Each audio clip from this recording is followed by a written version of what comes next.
It is the matchup between a dynasty and a team looking for a first championship. Good afternoon, ladies and gentlemen. Welcome back inside the New England Sports Center. Tyler Kuehl alongside my color commentator for this ACHA Women's Division I National Championship game, Peyton Turnage, as we see the Liberty Flames, the #1 undisputed #1 Flames, taking on the Minot State Beavers. Peyton, these two teams differing paths here to the championship game. Liberty yesterday, a scare against Adrian College, the #4 team, where they started their backup goaltender, almost costed them. An overtime winner, though, got them here to this game. A chance for a 5th straight championship, not just further establishing their dynasty here on the women's front, but becoming arguably the greatest program in ACHA history, men's or women's, as no team has ever won 5 straight championships. An absolutely dominant performance and a dynasty indeed, but now they face Minot State, who looks to knock them off. They were taken out in the semifinal last year to Midland. Now they get their chance at the Flames. Minot State actually has had trouble with Midland for the past few years. You mentioned the semifinal. They do pick up the big 1-0 win over the Warriors, a team that has the coach of the year that we thought, well, this was going to be the matchup, Midland and Liberty Part 2 here in NESC. But Midland was not able to capitalize on their chances. And really, it goes through Jordan Calveda for Minot State. She's the only player with 30-plus points. As really, though, the good thing for Minot State, scoring by committee has been their key. Yeah, if you look at the stat line, it's either 1 goal or no goal across the board. Jordan Calveda, though, 5 goals on the tournament. Look for them to lean on her. But again, scorer by committee. That means you've got depth up and down your lineup. You can roll all 4 lines and try to hem down this impressive Liberty team. It's going to be an interesting goaltending matchup, as well as we're going to see Haley Beaver get in the net for the Beavers. So how apropos of the name. She's really taken over the job from Jordan Ivanko. But then again, Amanda Story on the other side. She's the established goaltender for the Flames. 2 really good goaltenders on 2 really good teams. And Amanda Story saving the day. As you mentioned, the starting goalie for Liberty pulled after a 4-1 deficit. Amanda Story shut the door and allowed them to come back and win 5-4. We look for her to be a dominant goaltender just like she was last year. It is Liberty and Minot State. Minot State's never been to a championship game before. They'll try to make do on their first 10, while Liberty looks for that 6th championship in program history. Let's send things down to ringside to our public address announcer, Andy Soares, as he gives us the starting lineups, the anthem, and then it'll be puck drop between the Flames and the Beavers on Hockey TV.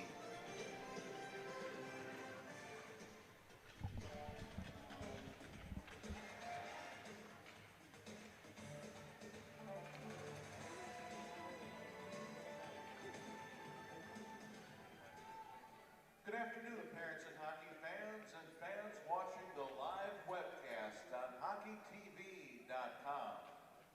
Welcome to the New England Sports Center in Marlborough, Massachusetts for the 2023 American Collegiate Hockey Association Women's Division I National Championship Tournament. Presented by Flow Hockey and hosted by the New England Sports Center. For anyone in attendance, we ask, for the safety of players, coaches, officials, and tournament staff, as well as yourselves, that you please stay outside of the designated tournament participant areas. This is ACHA Public Address Announcer Andy Soares. 5 days ago, 10 teams began their quest to achieve a national championship. And today, after many hard-fought battles, we're down to the final 2 teams remaining in that quest to win the ultimate prize in women's ACHA Division I hockey, the awarding of the National Championship Trophy to today's victors. Our final 2 teams standing for today's championship game on the visiting bench, the #3 seed, the Minot State University Beavers. And on the home team bench, the #1 seed, the Liberty University Flames.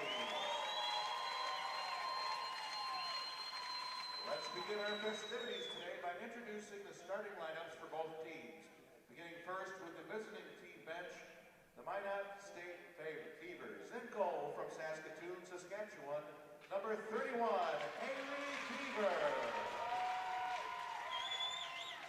On defense from Riverton, Manitoba, #7, Denali Shibitsa.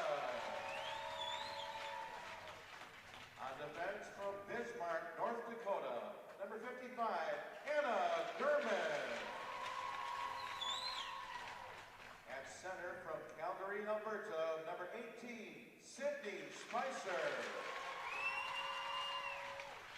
At left wing from Innisfil, Ontario, number 12, Megan Norris. And at right wing from Saskatoon, Saskatchewan, number 9, Ansley Pondley. The head coach of the Beavers is Ryan Miner Green. His assistant coach is Rachel Smith. The athletic trainer is Cassie Hill, and the game manager is Sal Rodriguez. Now let's meet the starting lineups for the home team bench. The Liberty Flames. In goal from Scarborough, Ontario, number 29, Amanda Story. On defense from Saskatoon, Saskatchewan, number 22, Madison Lynn. On defense from Ottawa, Ontario, number 79, Peyton Carroll. At center from Oakville, Ontario, number 21, Rihanna Spaniard. At left wing from Ham Lake, Minnesota, number 33, Britton Fussy. And at right wing from Nashville, Tennessee, number 12, Haley Paddles. The head coach of the Flames is Chris Lowe's. His assistants are Justin Forth and Michael Morrison. Team manager Victor Adetola, and the athletic trainer is Kira Smith. Ladies and gentlemen, would you all please rise and kindly remove all caps and join soloist Margaret Dixon in the singing of both national anthems.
Welcome back, folks, inside the New England Sports Center. Tyler Kuehl alongside Peyton Turnage. It is time to crown the second champion here at the ACHA national tournament. We saw Sioux College win their first in Women's Division II. Who will win in Women's Division I as Liberty set to take on Minot State?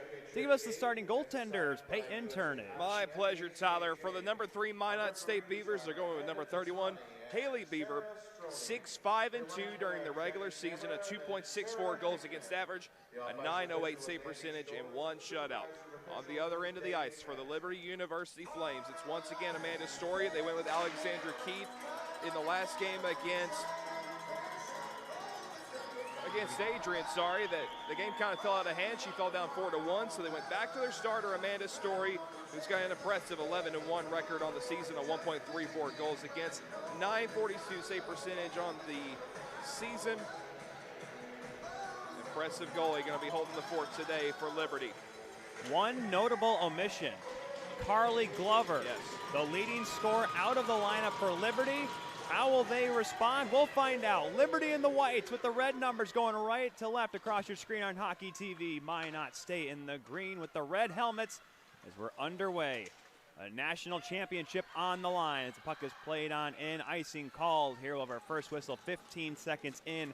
Glover did pick up an assist in that game yesterday, Peyton, but nonetheless, the former Merrimack transfer, that is a huge hole in this Liberty lineup. And we saw her contribute with a goal in last year's championship game against Midland, a gaping hole in the lineup. Liberty going to have to stand up in her absence. This is not the first time these two teams have met this season. As Minot wins the faceoff, a quick shot on just wide of the goal on that far side. They met 3 days in a row as this one sticked away by Story. Minot State winning 1 of the 3. Liberty winning 2 in Lynchburg back in late January. Certainly, you got to know in the back of their minds that Minot knows that they can beat this team, a team that has won 4 straight championships. Here's a long shot sticked away by Story. Though some say that had we had the tournament in Texas in 2020, that Liberty might already be at a 5th straight championship. But nonetheless, a lot at stake here in Marlboro. Dumped on in by Beard as the Flames will have possession. Lots of talent on both sides. But with Glover out of the lineup, it's going to be up to the Fussies possibly. That's Britton and Brielle. And Tyler, we've already seen some giants go down in this tournament. The final 2 champions, defending champions remaining, are here in Women's Division I with Liberty, Men's Division III with Hope College. Puck is played on in here as Minot State trying to go on the attack. Gracie Perry centers it out in front, but unable to collect it as she was tied up was Cameron Schmidt. Unable to hold it at the line is McKenna Beard, the freshman from Boissevain, Manitoba. She'll play it on in while getting checked. You can hear both benches active. And the fans are active. The parents here supporting their kids are active as another pass misses. This will be another icing call. No icing, excuse me, waved off. Now we've moved on ahead here. Jillian Gervin, the junior, her pass misses. Going back for it here for the Flames. That's Sammy Peebles, who has 4 points here in her sophomore season. On the attack, up to the point now. Looking to Denali Sigurdsson. Her shot is blocked and it's cleared out to center. Good job getting in the way that time, Lindsay Jedrzak. Now a quick pass on in, trying to collect it in stride, unable to clean the ball as Peebles comes back and takes it back for the Flames. 2:15 here in this first period. Glad you can join us in the first of 2 days of championship action here on Hockey TV. Not seen a rush yet for Liberty, at least one leading to a fruitful offensive chance. The only chance of the game so far coming for that short-range centering pass that just eluded the grasp of Cameron Schmidt in front of the Liberty defensive net. This one is held in at the point by Hannah Gray, the sophomore from Grand Forks. Opheim also in on the attack. Opheim, one of the dynamic freshmen on this Beaver squad. 2 aside, do battle. We always talk about the importance of the first goal, and for a team like Minot State, dare we say the underdogs in this one, Peyton, that would be very beneficial for them. Very much so. Again, we talked about it off the top. Scoring by committee, aside from the contributions of Jordan Colbina, as you see Amanda Story cover that. That will be, I believe, the credited first shot on goal of this game. They put it up on the board. Maybe I may have missed a couple, but nonetheless, you mentioned Amanda Story. She's really been the backbone of this team for the last couple of runs here for the Flames out of Scarborough, Ontario. Wayne Simmons country. Here come the Flames out of their own zone with speed, picking it up. Here comes Britton Fussy. She's cut off, though, on a good poke check by Gurman. Fussy, both Britton and Brielle were so big in the tournament last year and have been so far in this one. Now there's a chance out in front, trying to get a stick on it with Spanier. Point shot, that's blocked, and here come the Beavers the other way. It's a 2-on-1. Here is a chance. A shot goes wide of the goal. Is unable to put that one on target was Megan Norris. And she had Kolbita as the passing option. It looked like the pass was a non-option. She had to go for that shot on the short side. Nice little couple of moves here, but fanning on a dumping attempt was Jordan Kolbita. Dumped on in now by Brielle Fussy.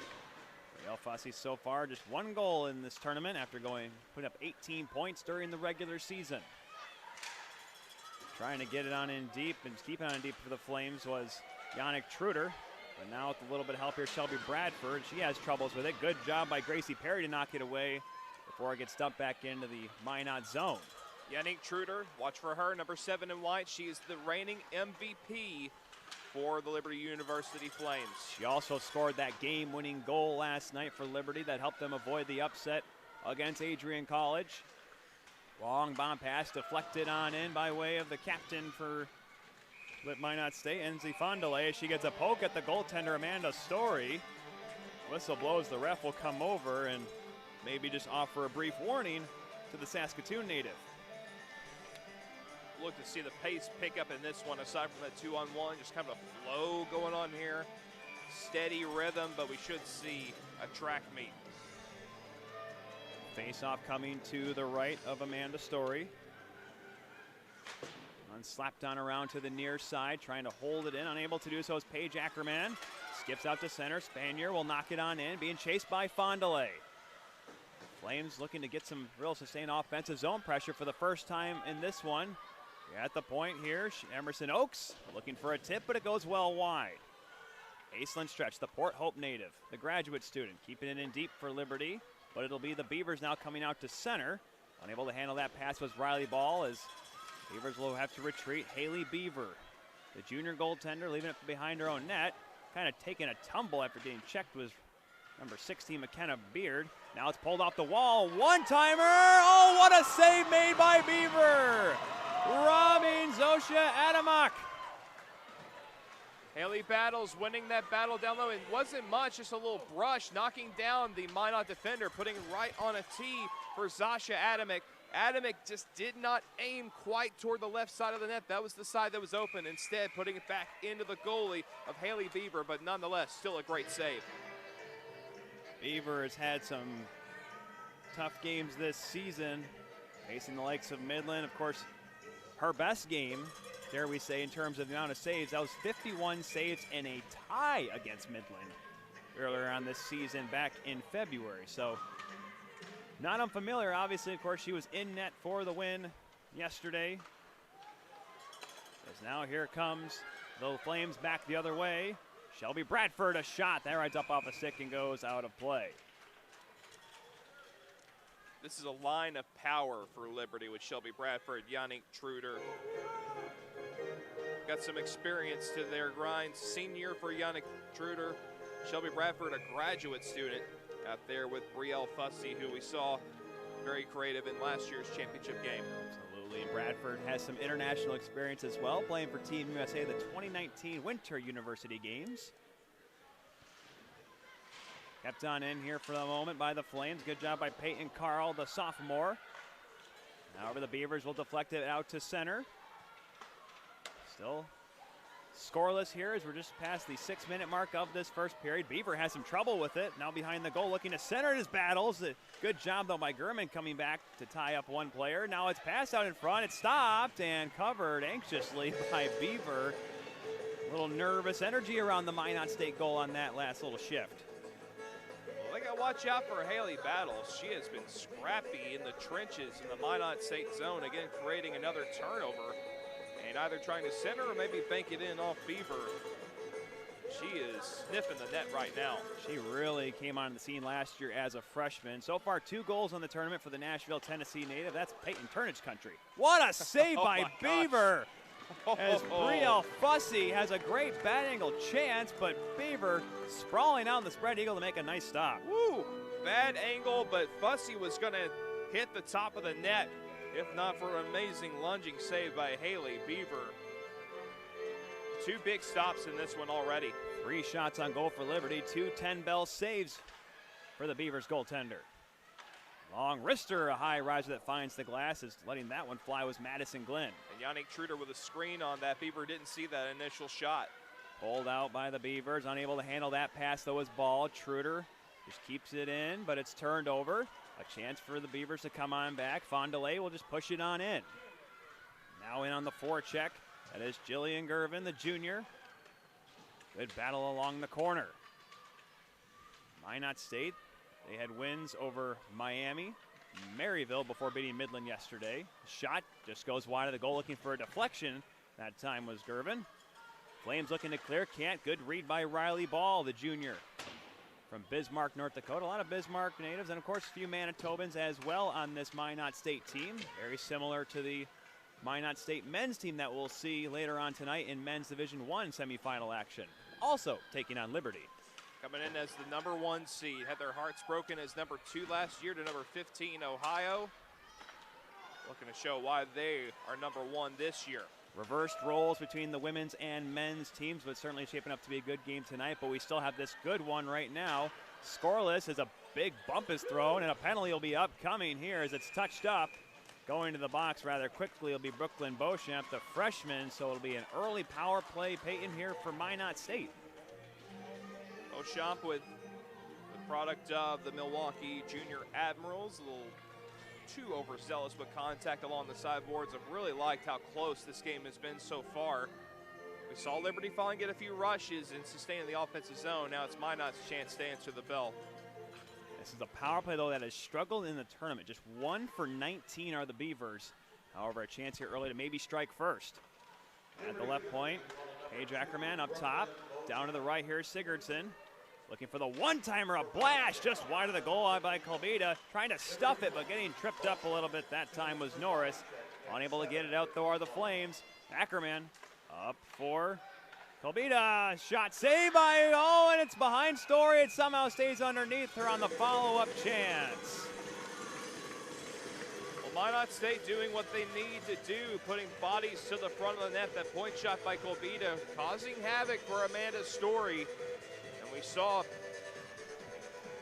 Megan Norris rush to the net. I think she was the one who nearly poked it behind the Liberty goaltender. Power play for Minot State will continue for the next 92 seconds. 24.8% they were operating at during the regular season.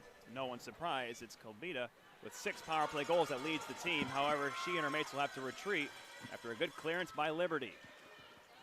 Quickly right on the attack here, trying to cause some havoc is Lindsay Jedrzak. Jedrzak now being bumped by Sigurdsson. That forces Ackerman to pick it up for the Beavers as they'll look to settle things down. Now all 5 below in their own zone, but now streaking up the right wing side. Here comes Riley Ball. Back on in, looking to drop it back. Gives it to Sigurdsson. Quick shot, deflected. Oh, they score! It hit the backside of Norris, and she says, why not put it on goal? And Minot State strikes first. They had to go the long way from their own zone. All 5 Beavers having to go the full distance here. Riley Ball with a great rush, leaving for Sigurdsson, popping off her and putting right on the doorstep for Megan Norris, who had nothing but net to look at. And the Beavers strike with a power play and lead at 1-0.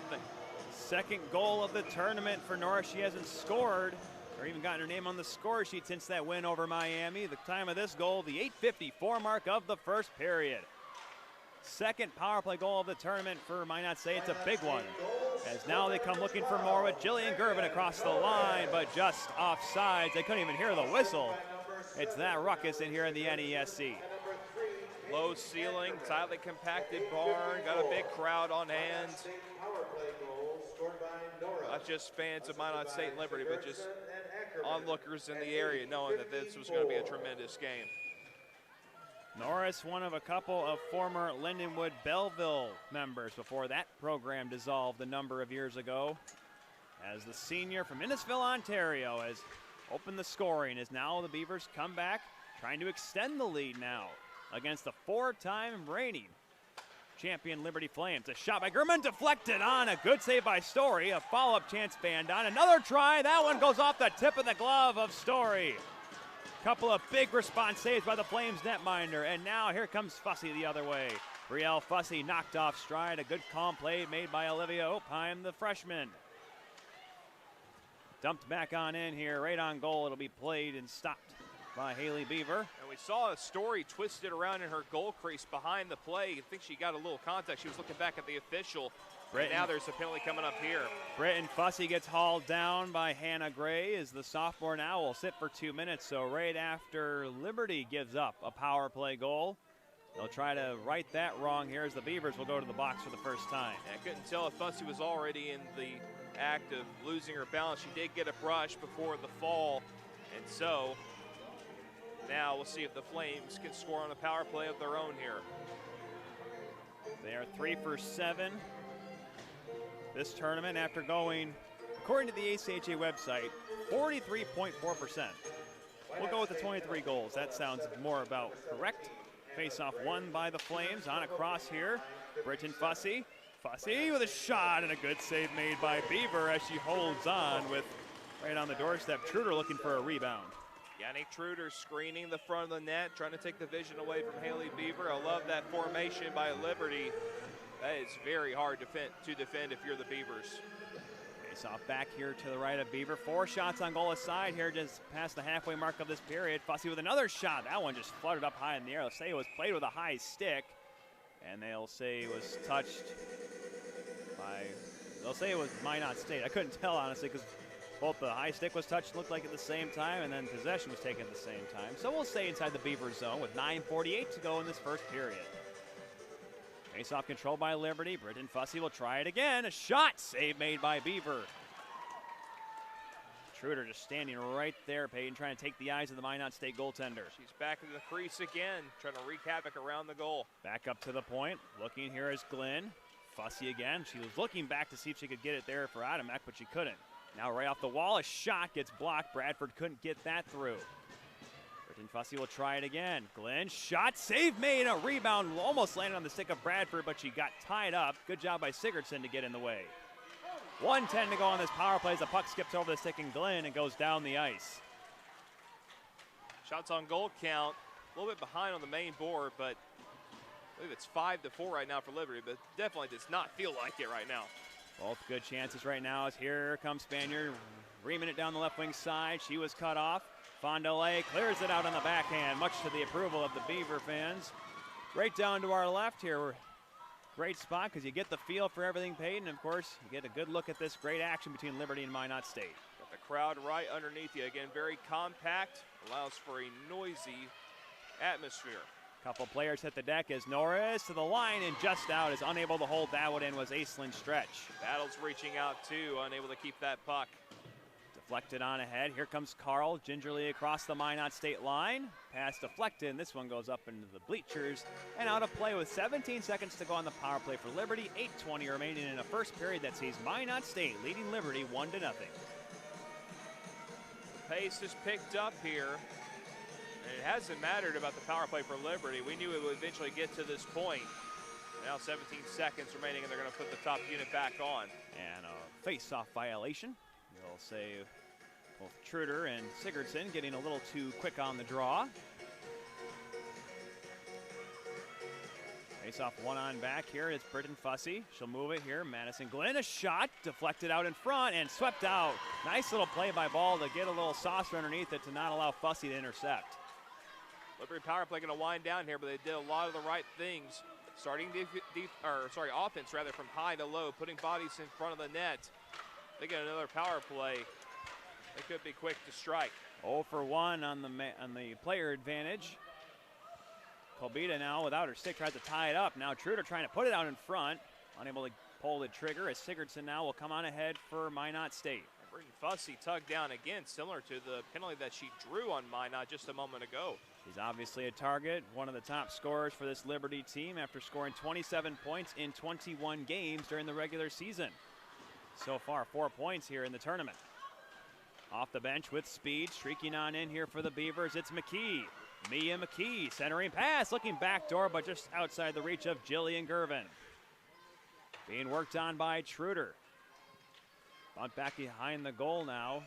Still haven't added those couple of shots on the board, but still, that just goes to show how even this game has been so far, Peyton, despite Minot State having the 1-goal lead. We'll see how the rhythm goes here as it's back to 5-on-5. Seen a power play for both teams, and now a chance here for Minot in their attacking zone. Anna Gurman gets shrugged off, though. Good job by Emerson Oaks. And now trying to streak on ahead, but getting cut off just before she could get out of her own zone was the aforementioned freshman out of Blackfoot, Alberta. Story will play it. Oaks bumps it up the boards. There is Battles back on the ice. The Bell Tire product gets it on ahead. Nice little move there made by Adamak. Now Brielle Fussy trying to play it ahead. Battles couldn't collect that pass cleanly. Unable to get a handle on it is Aspen Cooper, so she'll move it back for her defense department, Anna Gurman. To the line, and unable to hold that in at the right point is Sammy Peebles, so Liberty will quickly try to regroup here. Almost picked up and trying to knock it on ahead, but unable to get a good stride on it was Chrissy Rink. And now coming on in here for Liberty, but once again just getting knocked off stride was Shelby Bradford. Now McKenna Beer tries to pick up steam. In across the line. Good poke check by Brielle Fussy, or else it would maybe have been an opportunity for the freshwomen to get on through and maybe create another scoring chance. Under 6 minutes to go in this opening period. Minot State and Liberty both have sustained offensive zone pressure in waves in this opening period. But so far, the power play goal for Megan Norris is the only deciding factor right now. Back down low. That is McKenna Welby. The sophomore plays it back up to the point. Looking, here is Beard. Now Ackerman, a shot. Ooh, that went off the inside of the stick of the goaltender Story. And thankfully for her, it just stayed on the right side of the goalpost. It sure did. It was going to go wide, and she got a piece of it. Sometimes goalies, when they do that, it can deflect back in their net. She's lucky that didn't happen. Chris Osgood, 1998 Game 5 against the Dallas Stars. Big bump thrown.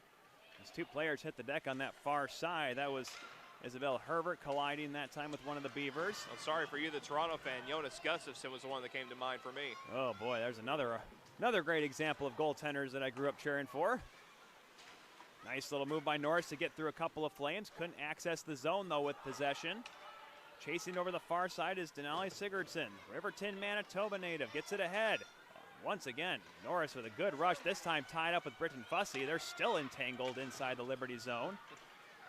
So continue on, the refs say play on here with 4:33 to go here in this first period. Pass deflected by Fussy. Might have been an icing call if she didn't touch it, but here come the Beavers back in on the zone.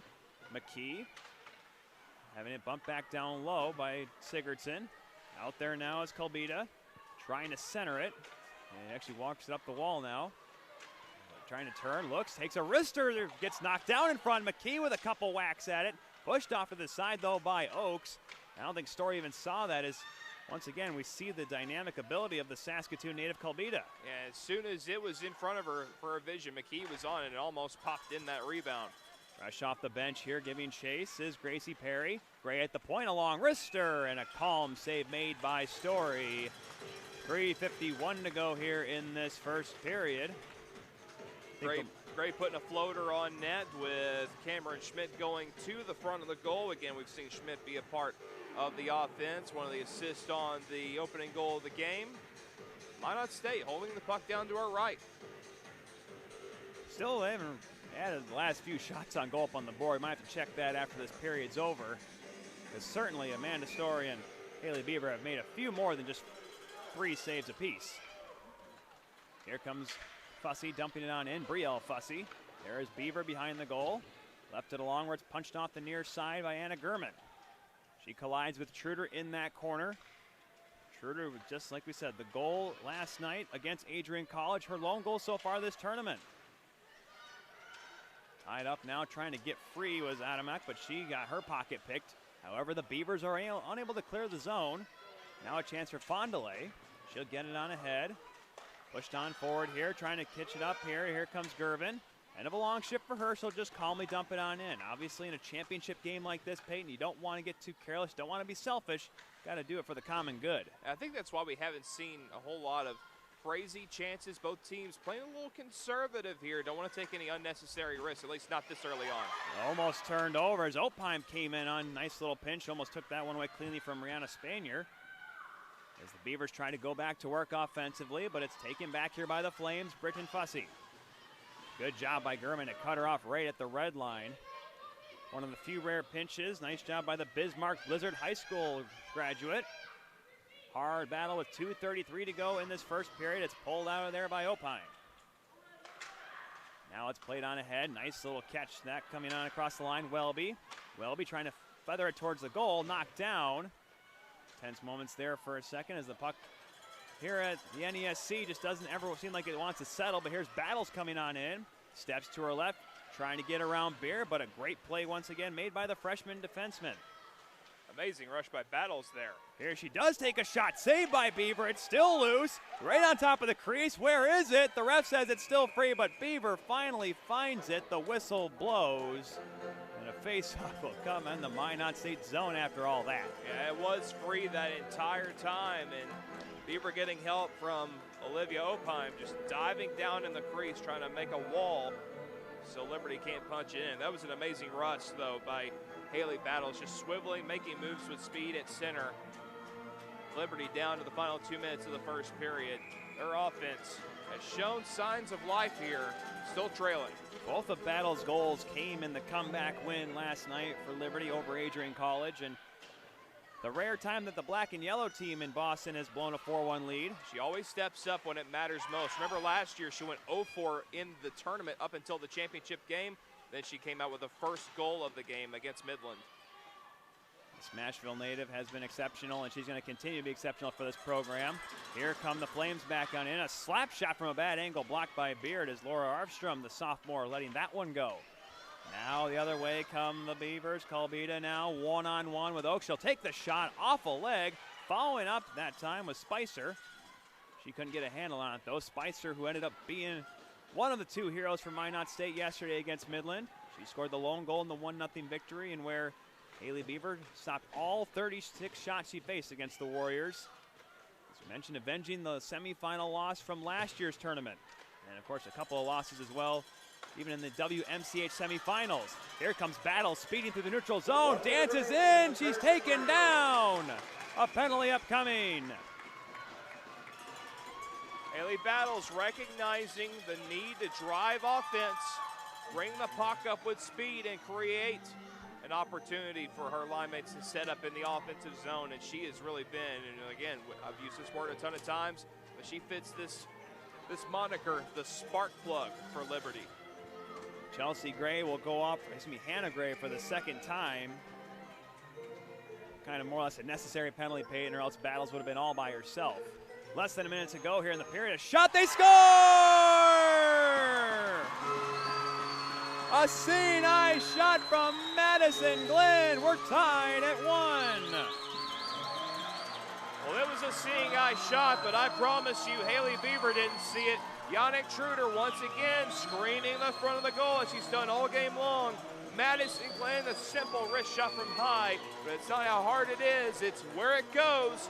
Liberty managing a power play goal in the final minute of the period. Just 3 seconds ticked off the clock on the second power play for the Flames before Madison Glenn scores her first goal of the tournament, 6th of the season. 19:08 the time of the goal. Power play goals on both sides has us back to a level score late in the first period. Riley Ball getting it back on in here for the Beavers. That's a big goal, Peyton, in the final minute of a period. Always could be a momentum changer. Well, they've had the betterment of the chances. If they went into the period scoreless, it definitely would have been mentally a detriment. Gervin trying to dance her way on into the Liberty zone. Pinned to the end boards by Ziefel. Priscilla Ziefel working her down. Puck just kind of underneath. Ref saying play it, but I don't know if she even can. Now it gets pulled out of there as Liberty. Maybe one last rush here with 20 seconds to go. Spanier trying to dance it on by Gurman. Here she is, left wing shot. Oh, she went for the short side, had a little room upstairs, but missed.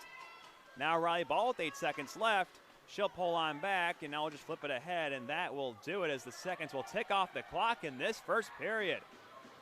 Minot State strikes first, but it's the four-time defending champion Flames coming back with a late power play goal, has us tied at 1 going into the break.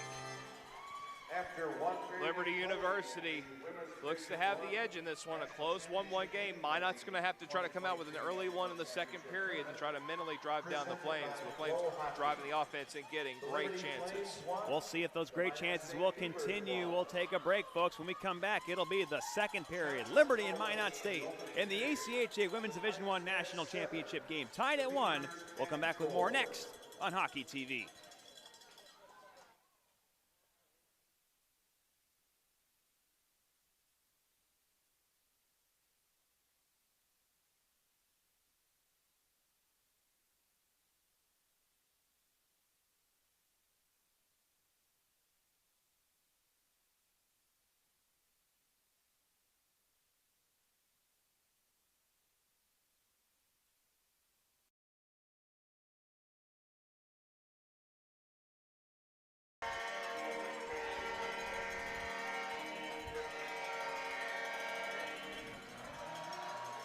And welcome back, folks, here inside the New England Sports Center. Period number 2 set to commence between the Liberty Flames and the Minot State Beavers. Tyler Kuehl alongside Peyton Turnage. Boy, 20 minutes in the books. I can't wait for the final 2 periods. Peyton, 2 goals on 1 for each team. Power play goals as well. Great saves, great chances, lots of energy. This is exactly what you expect in a championship game. Good pace to this one. Liberty showing the power that they've sustained all through these years. But Minot State's that fun, scrappy team that can sneak one in for you. So, Liberty, you cannot let your guard down at all against this Beaver team. But if you're the Beavers, you gotta quit putting yourselves in the penalty box because Liberty's power play is lethal. They had 2 power plays in that first part of the game for Liberty. Of course, the late goal, the big goal there for Madison Glenn, that was a huge one because it gives Liberty the momentum they need. Let's send things back down to the ice as we get set for the second period. Liberty in the home whites, the #1 team, going left to right across your screen on Hockey TV, or right to left. Go the Beavers here as we're back underway here from the NESC. Britton Fussy coming back on in here quickly for Liberty. And what a move! And she couldn't complete as she falls down, tumbling. As giving her a couple of stick checks was Aspen Cooper, who's now tied up behind the goal. She's been the subject of some abuse today, whether it be body contact or by stick. She's actually one that drew a penalty on Minot State earlier in the game. Dumped on in by Sydney Spicer, the former Edge School prep product of the CSSHL up in Canada. Touchdown along here, Haley Battle. She had some good rushes in that period. Unfortunately, not able to find her name on the score sheet yet in this one. Here's a chance for Spicer. A shot, save made. A nice one stopped by Story as she only was tasked with 5 shots on goal, they'll say, in that first period. This one wide of the cage. A couple of good looks, though, for Minot State in that opening frame, of course, which led to the goal by Megan Norris. And keep in mind, it was a power play goal, but it came via the rush on a great open chance. Otherwise, Amanda Story has made calm saves in net. Stay on the ice here. Battle's long shift for her, so she'll dump it on in. Yannick Truder will go in on the forecheck. Minot State now looking to clear the zone. Good hold at the line, though, by Bradford with a shot. Blocked right in front. That's Spicer. She can't clear it, though. Good hold here by Aislinn Stretch. Remember the second period, the long change here. You don't want to get caught out on either side because both of these teams, Peyton, can take advantage if you're a little dog tired. Both have their energy up. It's for a championship game. They know what's on the line. Minot State, a worthy opponent here of Liberty. Here's Bradford in the corner, trying to cut out in front. Good job by Cooper. She's been out here the entire second period so far. She'll go get a change as the puck comes rolling on back into the zone. Icing is called. I spoke too soon. Cooper will have to go out with the rest of her mates and stay on the ice. 1:48 gone in this second period. If you're Minot State, you don't want to take too many of these icings, especially if you've had some players on the ice that have been out almost for 2 minutes now. Cannot let Liberty get any easy chances off of you. I know we keep talking about the 4 straight championships here for Liberty, but we have to look back at the first team that ever won a championship in Lynchburg, Virginia. That was back in 2015. Here's a shot from the point that goes wide of the goal. Poked up the wall and out to center. Here comes Jordan Kolbeda. She's been shut down, had a couple of good looks on that power play before the goal for Norris. But right now, she's being stifled by this Liberty defense, as obviously, Peyton, you see on the score sheet, it's pretty obvious. You'll want to stop their top scorer because that's what the Flames are trying to do. And a good play at the blue line by Isabella Herbert a sophomore player. Not often that you see a skater wear number 31, but Herbert representing her team well. Pittsburgh, Pennsylvania native. Well, if you go right down the road, we'll get a good thumbs up from good old Chris Nyland, formerly of the Montreal Canadiens. This one will go all the way down. Another icing call here against Minot State. And Aspen Cooper still on the ice. She's been out there for the first 2:38. Wow. Peyton, and I know we talked about the long change because now you have at least one tired defenseman. Spicer's also been out there for a little bit. So, and I would guess definitely not by design that's going on. Face off back here to the right of Beaver. It's one on back by the Flames. Glenn with a shot. She scores! Number 22 finds goal number 2 as the Flames are back in front. No way. What a shot by Madison Glenn, even more impressive than the first. And Tyler, draw the comparisons to last year's championship. Their second goal, a go-ahead goal in a 2-1 game, came via a point shot right from a face-off in similar fashion. Madison Glenn with 2 on the game. The former Battleford Shark AAA product. Wow. Second in the game. First one went stick side off the post and in on Beaver. Now there was one to the glove side as Beaver sticks this one off to the side. Time of that goal, 2:42. If you're Minot, you got to get back down to the other end. You cannot let Liberty steam up some momentum and pile up their chances. Schroeder knocks down Riley Ball. They give Spanier the assist as Minot State now with now officially a fresh 5 out there. Jillian Gervin, good shift for her right now, digging away from Minot, keeping the puck in the zone. Up the boards and able to hold it in just barely, at least for a moment, with Sigurdsson, but now it's taken back here. Riley Ball waits for Fondele to get on side. Now she'll give it to her, but unable to get on in access is the senior. Active stick there by Yannick Truder. They give Spanier the assist on the face-off win. This one played up into the roof, and nice snag on the bench by one of the members of the equipment staff for Minot State. And now you just wait for someone to toss it to. The point for Spanier, that is her second point of the weekend. First assist, she also scored in the game. She's out there now on the face-off as we got a fresh puck. Shots on goal right now, 2-1 in favor of Liberty. Of course, one of them went off the iron and in. You can hear that clang from up here. Britton Fussy, you can hear Battles calling for it, but the pass out of her reach. She'll chase it down and negate the icing, though. Paige Ackerman in tow. Flipped up in the air, and it goes off the netting and out of place. Face-off will stay inside the Minot zone. But right now, this is obviously familiar territory for Liberty Peyton, but what can Minot State do to try to turn the momentum back in their favor? They got to gain possession. They left some players hanging off the opening shift out there for 2.5 minutes of this second period. And it's just a matter of them not gaining the red line and then into the offensive zone. They've been caught back, and Liberty has hemmed them back on their half of the ice. Here comes Bradford back in here for Liberty. A shot, good blocker save by Beaver. Well, good response saved by the Minot State goaltender since that second goal for Glenn. Here's a try for Brielle Fussy, and that's stopped and held. Beaver with Bradford on the doorstep, not taking any chances. This line is so good for Liberty. Just absolute power. Brielle Fussy, Shelby Bradford, and Yannick Truder. It is a tough line to defend. Minot will let them go ahead and change up here. Brielle Fussy gets her, at least on the stat line, lesser of the two of her and Britton, but she's got a couple of big points this season. And a goal so far in this tournament. Both Blaine High School graduates. Puck falls into the bench after, looked like it might have stung. Not sure if that was Cameron Schmidt. Excuse me, that was McKenna Beard who caught that one on the hand. Jordan Colbita on the ice for Minot State. She's going to have to be the driver of the offense, see if she can get them mentally back in this game. Colbita, 5 goals in the tournament, including 2 in the game against Maryville in the quarterfinal. Played on in here, Peyton Carl, former Ottawa Lady 67 of the OWHL. It skipped out in front and now was stopped and held after a weird bounce. I know we've said that about 1,000 times this weekend, Peyton, but yeah, but not for this game. That's the first weird balance. Otherwise, the boards and the ice, the pucks themselves have really behaved themselves early on in this I one. was just about to use that word, behaved. Attaboy. Peyton and I have worked together so much, we just know each other what we were going to say. Face-off win, a shot by Eastland Stretch. It goes off a leg and wide. Now here's Riley Ball leaving it off. Fondele trying to pick it up in tow. Ainsley Fondele, another Battleford Shark, a AAA product. A lot of players that come up through that system. Very, very prospective Saskatchewan-based team. Over here.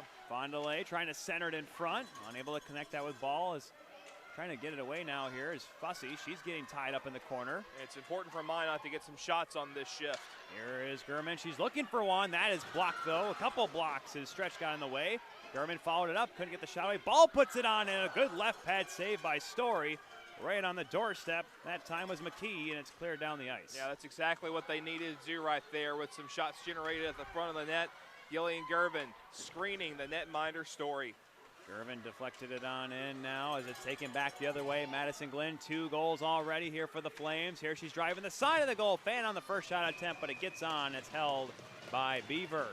And she's feeling it. We've seen players on hat trick watch throughout the week. They take the puck in, they want to take it themselves and shoot because they know they've got the hot hands. Madison Glenn now with 7 goals on the season. The sophomore certainly playing more so than an underclass person. Just 1 assist on the entire tournament. There's a shot. Oh, and it almost did it again. Oh my gosh. Off the iron, this time on the wrong side of it for the sophomore. My goodness. Could have been a natural hat trick for a defensewoman. Well, she's picked a heck of a day to find her shot, that's for sure. Lynn now back in her own zone, turns it over though. Centering pass, oh, deflected out in front. Good job by Cameron Schmidt to come over and get a stick on it, but here come the Flames back the other way. Good back check, however, by Gracie Perry to at least slow up the rush. Liberty got a bit of a line change. People are calling for too many players. No, not this time, they say. McKee poking it around on the forecheck is Schmidt, but now there'll be some room here for Brielle Fussy. Not out. Good hold by Paige Ackerman. Minot High School graduate helping keep it on in here for the Beavers. 13:37 to go in this second period. It's a 2-1 lead for the Flames. At the point, Sigurdsson. Ackerman with a shot. That hit her own teammate right in front. Is getting tied up was Chrissy Rink. And now flipping it on in and giving chase here will be Peebles. Sigurdsson and Peebles in tow. Puck squirts free now as the Beavers trying to find a way to get some more consistent zone pressure here because it's really, Peyton, been a lot of chances for Liberty. Looking for another one off the crossbar. Underneath the crossbar, Isabella Herbert. Almost making it a 2-goal lead for Liberty. Only 1 goal for her season leading into this tournament. And from a sharp angle, I thought there was no way. But sure enough, she got that shot off over the shoulder of Beaver, but just inch or so too high, right off the bar. We've seen that quite often. And this in particular, Peyton, puck's going right underneath the crossbar, but somehow staying out. A lot of people going for those odd angled shots. Sometimes they've worked out. Well, Beaver's obviously not the tallest goaltender at 5'5". She makes a save there on a quick shot off the faceoff by Britton Fussy. Faceoff wins being a huge deal right now for the Flames. Fussy now over for Glenn. She's been the catalyst of it. She takes another shot. It's knocked down in front. It hit Battles right in the backside. You can see her a little bit of discomfort, but she stays on the forecheck. Well, I guess if Glenn's on the ice, you're just going to give it to her for a shot every time. It's promising every time. Turned over as Battles looking in front. Centering pass knocked at the side of the goal, and Beaver will cover it as it's all Liberty right now. 7.5 gone in this second period. Battles once again. Living up to her name because she's been in the trenches all along here, creating opportunities, able to settle pucks down. You've seen the puck flip on in, but she's been able to handle the puck with ease. She's got the speed to do it as well. Face-off controlled here by the Beavers. Knock on around there, trying to get it out here is Kolbita, who's been watched like a hawk right now by the Liberty Flames. And again, it makes sense because that is kind of their logo, is the Flames. One of the many bird logos we've had here this weekend. Nice little move by Truder, trying to get out of harm's way, trying to drop it back, but it's kept on in by Liberty. Truder on it again. Centering pass went off the back of the net, actually. Good job by Truder to stay in on it. Sydney Spicer now having issues with it. But now the Beavers will finally get possession. And here comes Anna Gurman just dipping her shoulder. She's going to drive down the left wing side. Comes in, a shot saved by Story. Simple butterfly stop that time by the Liberty netminder. Hasn't been tested too much, but here, look out. Oh, it kicked out in front. Unable to pull it, triggered by goes Kolbita. Carl puts it over to the far wall now. Body's hitting the deck in front of the Liberty net. Here comes Spicer. City Spicer just throws it on goal. Mishandled for a second, but smothered by Amanda Story. Minot State needing to work on the quality of their offensive chances, but I do like that shot from the boards by Spicer. Just get it on goal, maybe look for a rebound, but more importantly, give your team a rest so you can get offensive zone face-off and get some fresh legs on the ice. Tongue-tied.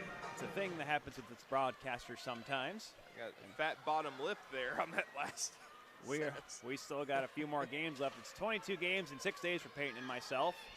So yeah, sometimes our mouths get a little tired. Tiring battle along the near side wall here with 11 minutes to go in the second period. It's a 2-1 lead for Liberty. Ackerman's shot. That is blocked by Battles. Trying to chase it down, trying to chase Beard back into the Minot State zone. Almost kept in for a moment by Fussy, but now back in the neutral zone. It's shoveled on in by Battles. Showing she can do it in her defensive zone as well as the offensive one as well. Skips around now, picking up in stride. Here comes Shelby Bradford with a shot. Nice glove save made as Beaver picks that one out of the air like Peter Pike affected Pickle Peppers. Haley Beaver was not quite in position there at the top of the crease. You saw her that she had to extend a little bit and then had trouble recovering from the save, but a good catching arm save. And a big timeout here for Minot State. Got to get talking to head coach Ryan Miner, just calming his team down, saying, all right, let's keep it simple. But Liberty, of course, are going to try to expand on things. And I honestly think that Liberty is a goal away from putting this game out of hand, just the way they've been playing here. Just the way with the chances, as Peyton said, they have gotten so many good look shots right now. Unofficially 8-4 in favor of Liberty. And, of course, the goal, Madison Glenn, her second of the tournament, second of the game for that matter. Take a quick look at what was coming up here later on Rink 1, in particular the semifinals of the men's Division I tournament. Starting off at 4:45, approximately. Number 2 Ohio, number 3 Adrian, a rematch from last year's quarterfinal. That started about 4 hours late compared to, thanks to some 5 overtime game. We don't need to talk about that though. Then we'll see another Minot State Liberty battle. The number 1 Beavers taking on the number 5 Flames. That's an 8 o'clock puck drop. Of course, the championship game will be tomorrow night here from the NESC. An 8 o'clock puck drop. All games, of course, all weekend long right here on Hockey TV. We resume action here. The face-off to the left of Beaver in the Minot State zone with 10.5 to go in the second period with goals from Madison Glenn. The deciding factor right now. Megan Norris started the scoring just before the 9-minute mark of this hockey game. Power play goal, but unfortunately since then, it's really been all Flames. All Flames in Madison Glenn on the ice right now. Like I said earlier, may just give it to her every time she's on the ice. She's had a dangerous shot in this game. A little bit of puck luck as well, as both of her point shots right inside the post and in. Of course, she hit the post not too long ago looking for, dare we say, the natural hat trick. Couldn't tell you I've seen a natural hat trick come from 3-point shots. But yet, hockey is a fun sport in a funny way. Brielle Fussy trying to get it out. Good hold by Riley Ball at the line. She's doing battle. Hannah Gray as well as Bodies coming together. Now Madison Glenn will flip it on ahead. Sigurdsson trying to pinch, but it gets knocked on in. Unable to connect with the pass is Shelby Bradford. Else could have been a clean break towards the goal for her. And the only play was to play it stiffly. There's no chance there for the soft touch, but if it was, Bradford would have had a breakaway. Schroeder backhands it on into the Minot State zone. Rink quickly trying to get it back the other way. No icing, as it could have been played by Stretch. On it here is Emerson Oakes. She's checked behind the goal. Good job on the forecheck by McKenna Welby. However, that doesn't do much as the Flames will come out of the zone. Burton Fussy puts it up the wall. The pass misses Battles, but going back for it with her is Aspen Cooper. Battles wins that battle, and a shot and a good save by Beaver as she scoops it out of the air and holds on to it. Battles is such an unassuming player at 5'5" and just small in stature, but she may be the scrappiest of the Liberty players. Doing what she needs to do along the perimeter. Grinding away. It's an easy thing to say about her scoring touch, and yes, she was held off the score sheet in their first game in the quarterfinal against Miami, in that, dare we say, that very tough game between number 10 Redhawks and the number 1 Flames, but she has been a offensive spark plug, as Peyton referred to earlier. Must be the water down there in Nashville, Peyton. Well, I mean, she was born in Nashville, but a product of Bell Tire. They train her well. Here comes Welby, as Minot State looking to answer, but a great calm defensive play made as the shot's turned away. Priscilla Ziefel with a nice job defensively in her own zone. Some room now for Zosha Adamak, and now it's the Beavers trying to get something going offensively. Olivia Oppenheim, centering pass. Oh, and what a glove save made on a redirection. Take a bow, Amanda Story. Best chance we've seen, only chance we've seen in quite some time for Minot State. Kenna Welby doing some work, putting it right to the goal mouth. Sydney Spicer, who's been eating up some minutes here, parked at the top of the crease. Couldn't even see that shot, it was so congested, and Story was the last line of defense there. Face off to her right now with 8:16 to go in this second period. A 1-goal lead for the Liberty Flames. Looking to continue their dynasty to, dare we say, Montreal Canadian levels of success. At the right point, held in by Paige Ackerman. Megan Norris gets free now in the corner. A centering pass looking for Spicer. It bounces around. Beard couldn't get the shot away. Good stick check at the last second by Aislinn Stretch. Brielle Fussy now will bump it back out to center, and that's really been, unfortunately, Peyton, while a couple of good looks have gone to Story, whenever it seems like Minot State gets a good look, it's a defensewoman for Liberty gets in the way. Here's a chance. A shot by Bradford goes wide. And we've seen a few times too, no matter how hard of an effort you put up, sometimes the puck luck doesn't go your way. We've seen a lot of times they've sent players to the net, but the deflections just have not landed on goal. Britton Fussy from a bad angle, a save by Beaver. The rebound collected by Megan Norris, the goal scorer for Minot State. Being checked hard and ferociously by Spanier, who has an assist in this game. That was on the second goal for Glenn. And now trying to pick up steam, but turned away by Glenn. Good job, as he shut down Colbita right at the Liberty line. But that was a good zone exit for Megan Norris, lifting the stick of the Liberty player and pushing it forward, trying to get through center, try as they may. Britton Fussy has had a tough game so far. Unable to find her way on the score sheet as of yet, but then again, you can see her ability offensively with some good looks and some good chances. Long bomb pass by Glenn, misses everybody. Race on down there, and Battles will win the race. Looks to wrap it around, and a good job stretching out with that left pad to stop it as Haley Battles almost snuck that one by Beaver. Falling down to the ice on that wraparound. It was going to be tough to tuck that one inside the post, but she still put it on goal while falling. Tremendous effort there. She's just got those kind of wheels, those, dare I use the name, Kendall Coyne Schofield wheels. She's got wheels and will. Nice walk on the draw, trying to get through. There was Adamak, but she couldn't quite get it towards the goal. Now it'll be Minot State clearing the zone. Schmidt's pass deflected. Aspen Cooper will poke it on ahead. Anna Gurman, the defender, pushing it towards the cage. Cooper, the defender, getting towards the goal. They both hit the deck. The puck's on the goal line somewhere, away from the cage. Hard battle, bodies flying, punches being thrown, sticks being whacked, and finally the puck is squirting free as Sammy Peebles is kind of sick of all that abuse. He's trying another stuff attempt. His stop by Story, and we have a pause after a little bit of commotion. That's the exact kind of shift that Minot needs to be putting on a more consistent basis. Just battle and grind along the boards. Try to wear down your opponent and get the puck to the net. A good start there. We'll see if they can continue it. Shots 11-7 in this period in favor of the Flames with 6:08 to go in the middle stanza. Ensley Fondele out on the draw, wins it back. A one-timer off the draw by Ball, and a knuckler had to be blockered away by Story. That puck rolled on in on that face-off win by Fondele. Story the last line of defense once again. Oaks knocked down.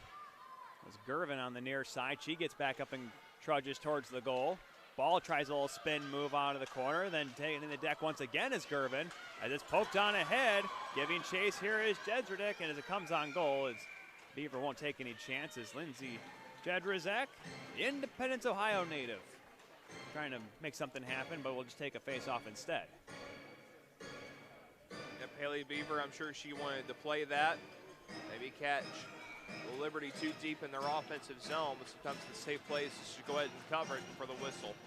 The amount of Battleford Sharks that are on both rosters is impressive, and that just shows how good the AAA game in Saskatchewan is, as now Liberty looks to keep on the attack here. Yannick Truder couldn't get that one towards the goal, as now here comes Minot State. The other way, Jillian Gervin stops up, sees traffic, gives it for Ackerman. Ackerman with a shot, save made, rebound. Oh, and another magnificent save by Story. Follow-up chance, that is blocked, just coming on over as Adamak.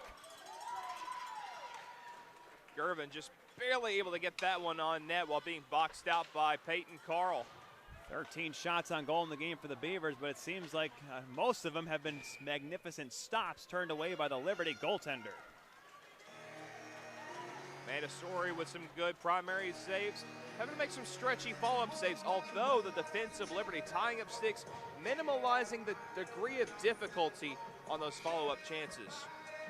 Amanda Story, a former Brampton Junior candidate of the formerly known as the PWHL, now the Ontario Women's Hockey League. Played on back on in here to the Liberty zone with under 5 to play here in this second period. Minot State coming close a couple times from tying this game. However, the 2 goals from defensewoman Madison Glenn has really been the decider.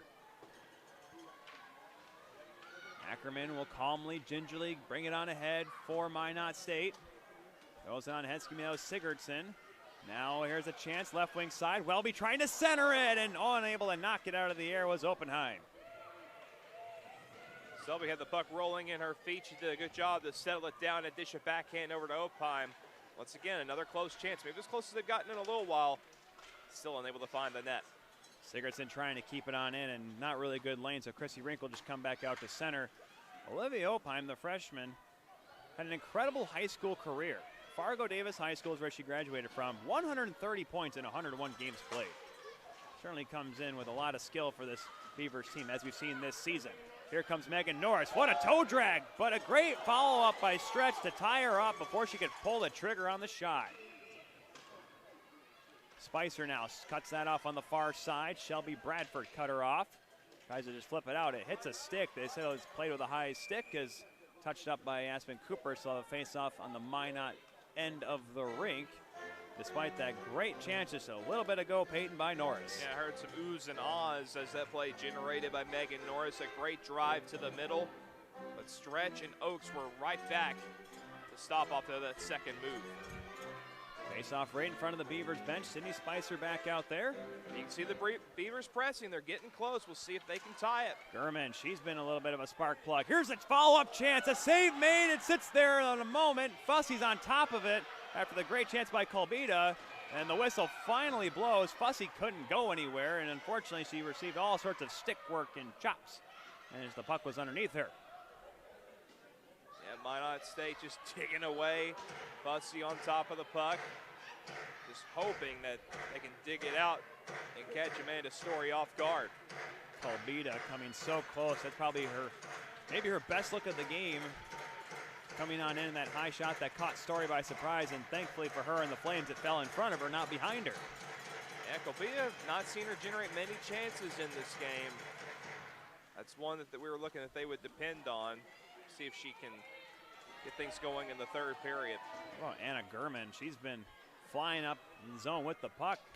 The defender showing off her offensive prowess. Granted, we've seen that this entire season, 26 points in 31 games during the regular season. So far, nothing to show for it. Oh, look out, almost a disastrous turnover. Just gonna say Gurman has yet to get a point here in this tournament. But now here comes Truder back on here for the Flames. A little over 3 minutes remaining here in this second period. Almost dangerous turnover by Ball. She gets a pass taken away before running into one of her teammates. Back in their own zone, the Flames playing a little catch here. Truder, former Vancouver Island Seal AAA member, flips it up the boards for Brielle Fussy. Fussy calmly looks over options. A pass deflected back out in the neutral zone. Now Fondele plays it on ahead, unfortunately unable to connect with anyone in green. Going to give chase, though, is Megan Norris, as both teams changing up some of their lineup here with 2:34 to go in this second period. It's a 1-goal lead for the defending champion Flames. Flipped up into the Minot State bench and out of play. Faceoff will stay inside the Liberty zone. You gotta like Minot State's efforts over the last 3 minutes. Now we're finally starting to see them hang out in their offensive zone and grind away at Liberty. I think they figured out how to attack Liberty, and they're going for it here. As Peyton mentioned, they're getting better chances. Now they're up to 10 shots on goal in this period after allegedly only getting 4 in that opening 20 minutes. Britton Fussy down the right wing side, cutting towards the goal. A bad angle shot goes off the outside of the goal. You can see what she was looking for is down onto one knee. That time was Beaver. Frozen in her stance. Peebles a shot, save made, a rebound pushed wide of the goal by Battles. A juicy rebound, almost a disaster from the Minot State goaltender. Another try, that one just goes wide of the cage. Beaver didn't see it off the stick of Fussy. Now Norris leaves it for Spicer. Spicer with some room, she'll try to pick up steam through the neutral zone. Great back check though by Battles to slow her up and cause the turnover. Thrown on back behind the Liberty goal. It is Sammy Peebles. On ahead now, some room here for Spanier, trying to find Battles. It's deflected. She'll go for a line shade. Sigurdsson back on it for Minot State. 90 seconds to go in this second period. Long pass collected. Here comes Kelbita. Pass for Schmidt, too hot to handle for her. As now here comes Liberty the other way. Poked on ahead by Jedrzak. Right wing side, nice move to the backhand. What a save by Beaver. It's still loose as the ref, but now it's on top of it. And bodies falling everywhere, and we still remain at a 2-1 score. Excellent change of direction by Jedrzak in full flight. Swooping and making a backhand move, and Beaver needs a moment, and she had to really stretch out and make that save, and then a pile of bodies in the crease. Certainly hurt my hips in that save. Jedrzak, we mentioned the fact that she's only scored 1 goal this season. She's had a couple of dandy looks this game. Rising to a championship level, knowing what's on the line, but they've been there many times. Face off, one on back. Look out, here's Glenn, a shot. This one is blocked, knocked around. Brielle Fussy trying to get a whack at it. Fondele gets shoved down. They're going to call a hand pass against Minot State, so the face-off will stay inside the Beaver zone. Yes, and you do have to say look out every time Madison Glenn has it on her stick. Even if it's just a simple point shot, we've seen it go in twice. Face-off on the draw will be here for Liberty. Rana Spanier. She won the last draw that led to the Glenn goal. Taking it against Fondele. One on back, but it was Fussy that cut it off. Now Glenn. Glenn shoots. Glenn just wide of the goal. Oh my gosh, wow, another sizzler off the wrist shot. Puck will come all the way down. Will this be enough for icing? Yes, Glenn wins the race back. So with 53.4 on the clock in this middle frame, we'll have another face-off in the Beaver end. And I know she's probably been out there for a while, but I would keep her out on this draw, see if they can try to look it back for a shot. But as soon as I say that, they're going to change D pairs. Coach Chris Lowe's must be having hockey TV and is here because he heard Peyton Turnage make a suggestion, so he decides to do the other thing. You know, sometimes that's not a bad thing, not listening to me when I make a suggestion. Can't blame him. Beavers come on ahead with it. Anna Germain trying to make her way through. Once again, great stick work by Battles, doing so cleanly and clears it back on into the Minot State zone. No icing with 35 seconds to go in this period. Literally sneaking up on Gurman in the neutral zone. Nifty. Ball's pass was intercepted. As now picking up steam, here comes Truder. Tries to blow by Gurman. Did so, but lost possession. Gervin back on it here for Minot State, but she can't really get free. Takes a tumble in the corner. Look out, it's Brielle Fussy. She fanned on it, and she looked to pull the trigger right on the doorstep. One-timer by Glenn. That is knocked down in front. And now Gervin, 8 seconds left. Can she hurry? Jillian Gervin on ahead. Fondele, 3 seconds. Shot is blocked by Glenn. 1 second. Thrown in at the side of the goal. Knocked away by Story. And we will go to the third period of this championship game with the defending champion Flames leading by a score of 2-1. I think we were worried about Minot State there halfway through the period, their ability to battle back, but we did see some bite to their game, some opportunities near the net, but the hot wrist of Madison Glenn, 2 excellent point shots off her hands have given Liberty a 2-1 lead through 2. 15-10 were the shots on goal in that period. 22-14 after 40 minutes of play as Liberty is 20 minutes away from winning a 5th consecutive national championship. We'll tell you how we got to that point when we come back, as we'll be here for the third period. Minot State and Liberty for the ACHA Women's Division I National Championship on Hockey TV.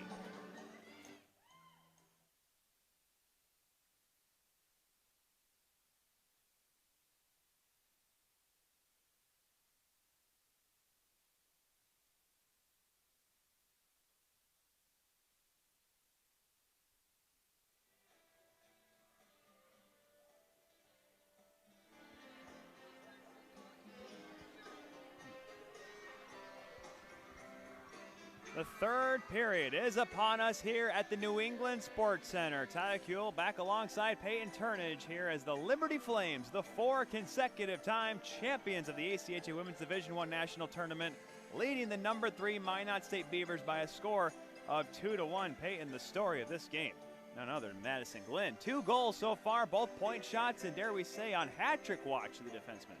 Anytime she's out there, and even the shots she's missed have had a lot of zip on them.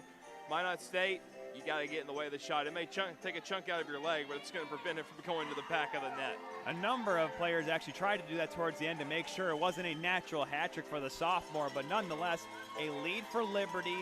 Very familiar territory for this team, the 5-time champion Flames. What does Minot State have to do, though, to get back at least level? Drive possession. It's all you can do. Try your best to get it down in your offensive zone and put shots on Amanda Story. She's going to make the first save. You got to make her make follow-up saves and try to punch in the back of the goal. If you can't, we're going to be looking at 5-time defending champions here. Shots on goal, 22-14 after 2 periods of play in favor of the Flames. Liberty, they've had some good looks. Unfortunately, the big guns for the Beavers have been shut down, though, for the most part, despite that goal by Megan Norris back in the first period. Yeah, it's just a matter of keeping things simple. They kind of got hemmed back a lot in their own end, but in that final 5 minutes, we did see some battle back, and they started to pile up shots. They're going to have to keep rolling that into this third period. Let's send things back down to the ice as Liberty looks at 20 minutes on the clock, trying to find a way to hold on for another championship. They'll be going right to left across your screen on Hockey TV. The Beavers trying to maybe come back and, dare we say, pull off the upset.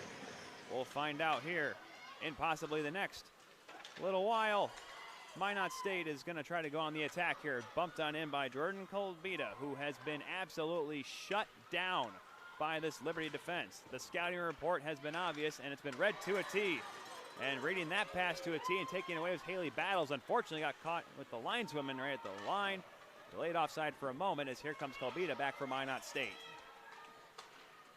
Going on into the far side, like we said, 22-14 of the shots on goal. 15-10, though, in that second period. Still in favor of the Flames. Both Haley Beaver and the netminder Amanda Story for Liberty have been exceptional. Don't forget, Tyler, we've already seen a first-time women's champion today. Minot State not out of this thing. They know what's at stake here. It feels, but the thing is, we saw this story kind of a little bit last year with Midland taking on Liberty. They were 1 shot away, but Liberty is just so good playing with the lead. Though the Beavers did win the last matchup back on January the 28th, it was a 4-3 win down in Lynchburg. Not an easy place to win a game in. It just feels like they need to find a way to score fast. They win the face-off here from McKee. Ackerman getting cut off in the corner by Shelby Bradford. Now hard from Ballard. There's been a lot of rough and tough battles, both along the boards, in front of the net, in the neutral zone area, everywhere it seems like.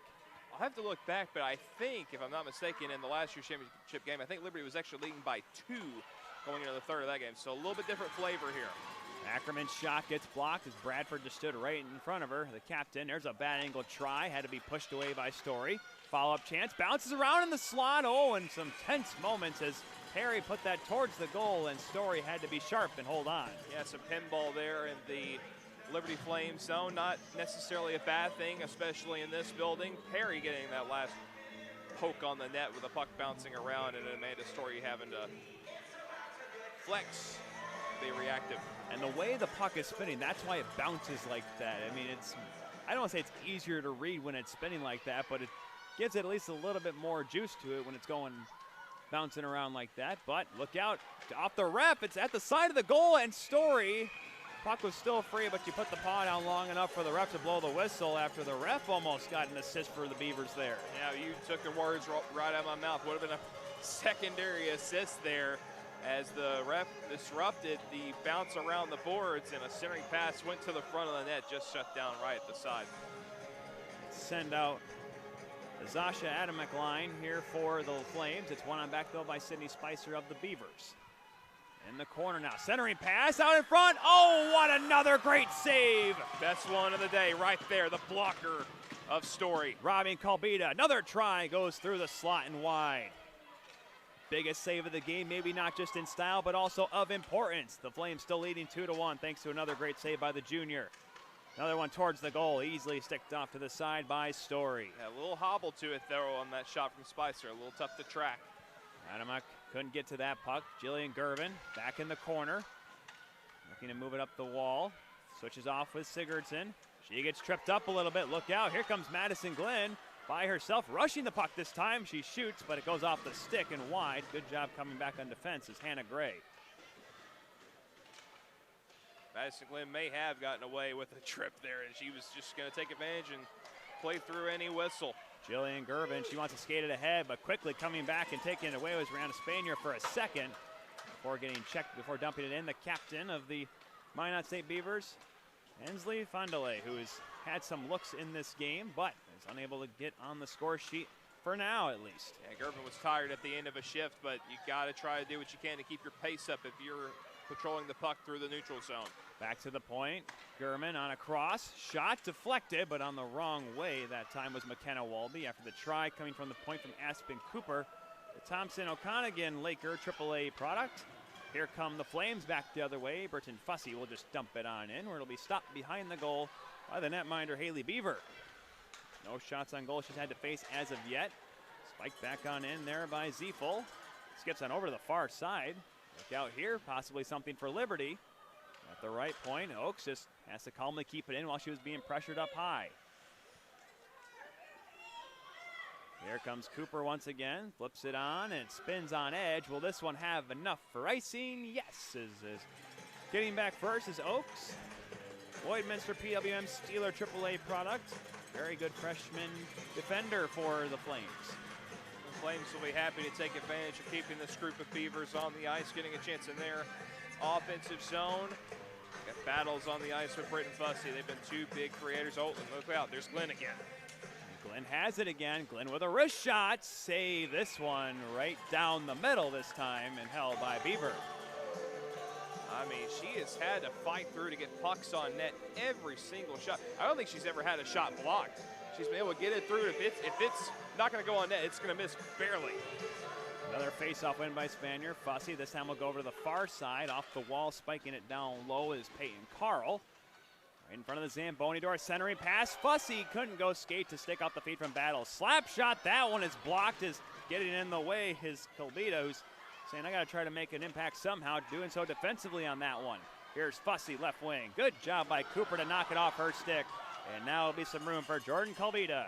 Rushing on the neutral zone. Cuts to her right. She has some room and a save by Story. She cuts down the angle. It was a good move to get around that last wave. It swoops the outside, but she ran out of racetrack there, pulled herself a little too far wide.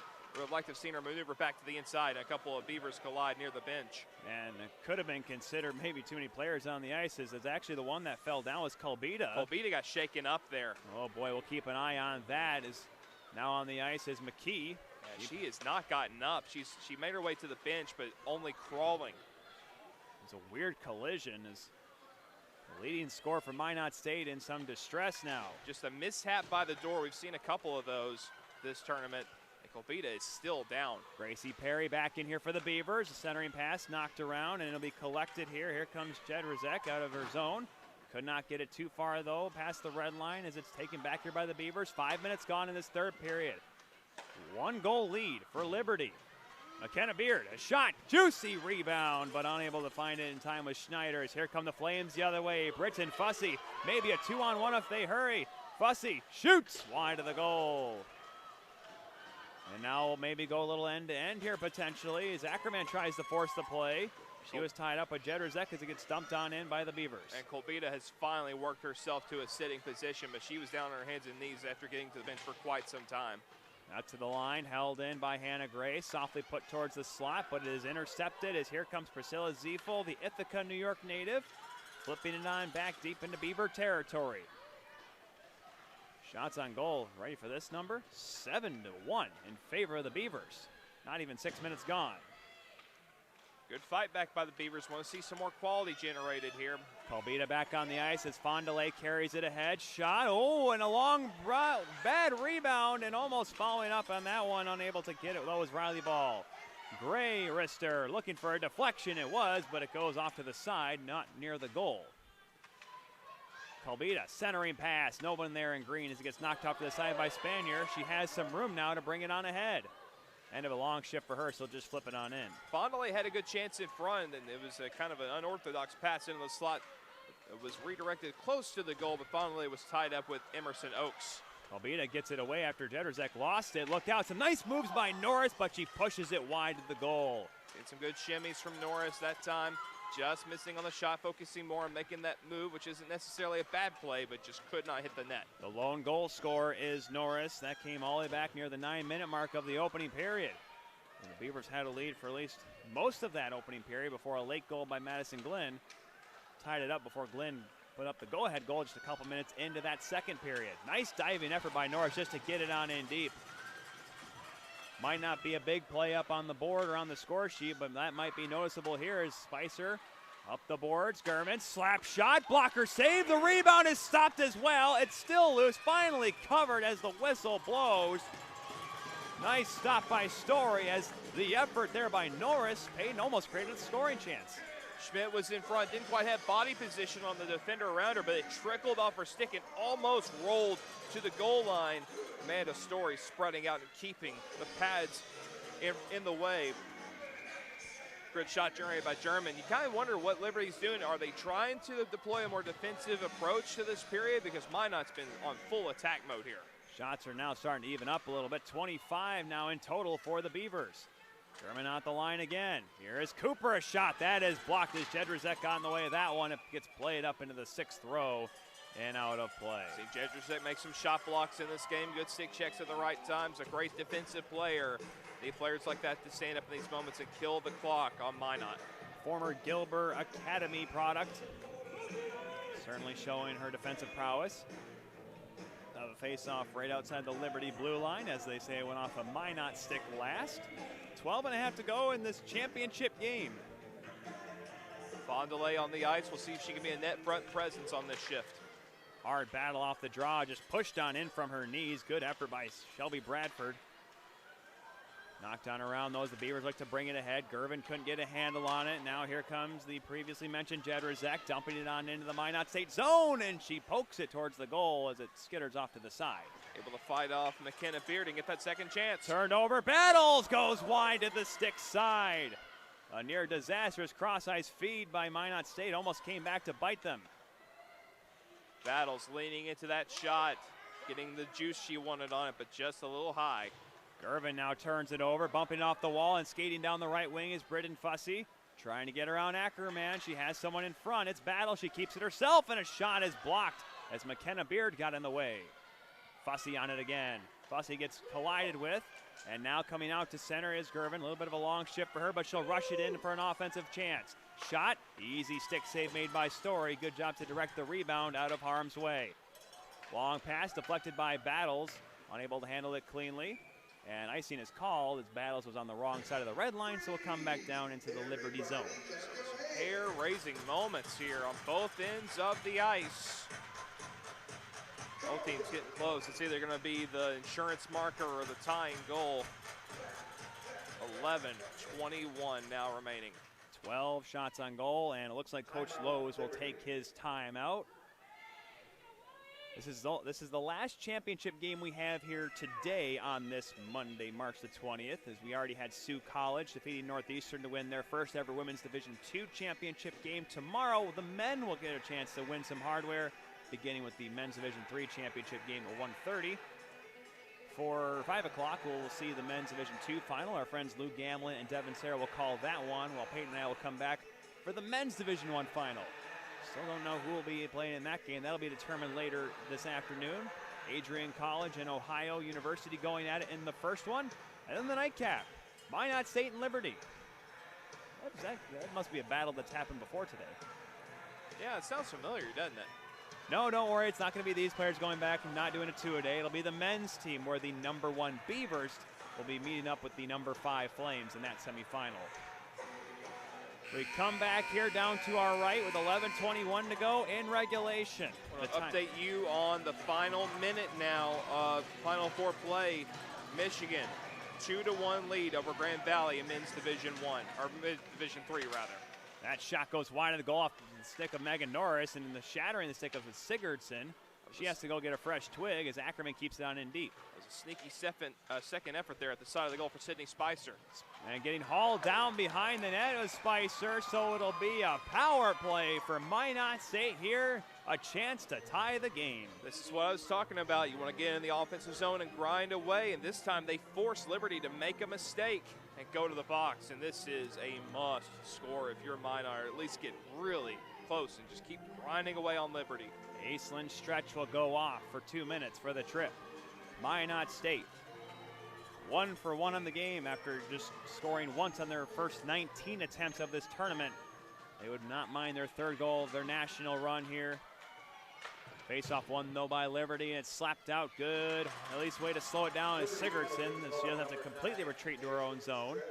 Ball pushes it forward. Here comes Megan Norris. She has the goal. Norris shoots off the stick of Glenn, and it goes. They say it hit the netting. What jumped on the back of the net is the 2 goal scorers in this game almost came together there. Tricky bounce back to the front of the net. There, Liberty's lucky that it hit the netting instead of the glass. Oh, so that was a dangerous bounce back in front. Top of the net. You think it's just a nice soft place for water bottles. It's also where pucks can take weird, funny hops. Story looks to her left now as a face-off. Scramble for it. Minot State trying to get control of it. They win the draw, but they can't get clean possession here. Good pressure by Jedrzak and Britton Fussy on the near side. Push to the line, and Fussy knocks it ahead. She's in a foot race with Kolbita, and Kolbita hauls her down. That will negate the power play. Yeah, Kolbita got caught. She was trying to pinch the line, but Britton Fussy had a better gallop going on, was able to win the race to the puck. Kolbita just a step behind, and maybe, quite possibly, a necessary penalty there. Yeah, Fussy would have been off to the races for sure. Kolbita, the leading scorer now for Minot State, has to go sit for 2 minutes. It obviously ends the power play. 1 for 2 will be Minot State, and I believe this is time for the media timeout. Yeah, we have one back in the second. I don't know if it's period by period or if it's just at the halfway point of the game. And Coach Chris Lowe is asking for an explanation. Are they saying they can't take one after a penalty? Because they've done that in the past, so I guess we'll keep an eye on that. 4 aside for the next minute 26, though, that's for sure. To my knowledge, they could. I saw that on the Division II rules. Again, obviously, each division has their own set of rules, but anyway. One-timer off the draw. High riser as Glenn let that one go, and now with all sorts of room, 4 aside, even a better chance for the sophomore to cash in and score, complete the national hat trick. She makes her way on in. Here she is. Glenn scores!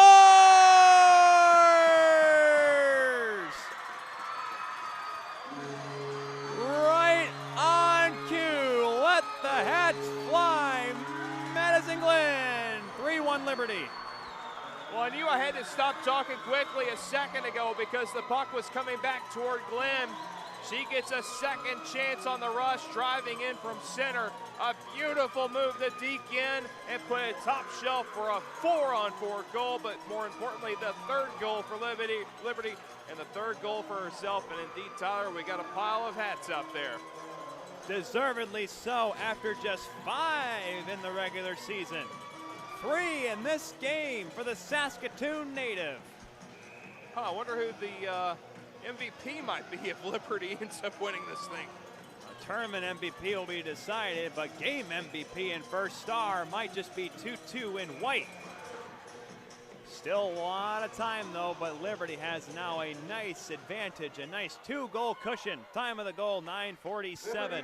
This is what you love about hockey. No matter how deep in the lineup you are, you can be the hero at any given moment. Brielle Fussy plays it ahead. Spanier will take it on. We're still 4 aside for another 53 seconds. Spanier pushes it on forward. No assists on that goal for Glenn. Spanier has an assist on one of the goals. No assist necessary. She drove it herself. That is something else. That was some skillful play. Is now Liberty. All they have to do is just ride off the final 9:39 to establish themselves as maybe the greatest team in ACHA history. Paige Ackerman, though, and Minot State will try to find a way to rally back. A 2-goal deficit. Liberty was able to erase a 3-goal deficit last night. Can Minot State feed them what they received last night? Britton Fussy's trying to make sure nothing else gets crazy as she wraps it around to the point. Glenn's out there again. Why not? Glenn. Carl.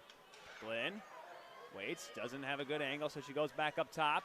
Penalty expires to Liberty. A brief power play of 32 seconds now commencing for the Flames. 9 minutes to go in this championship game.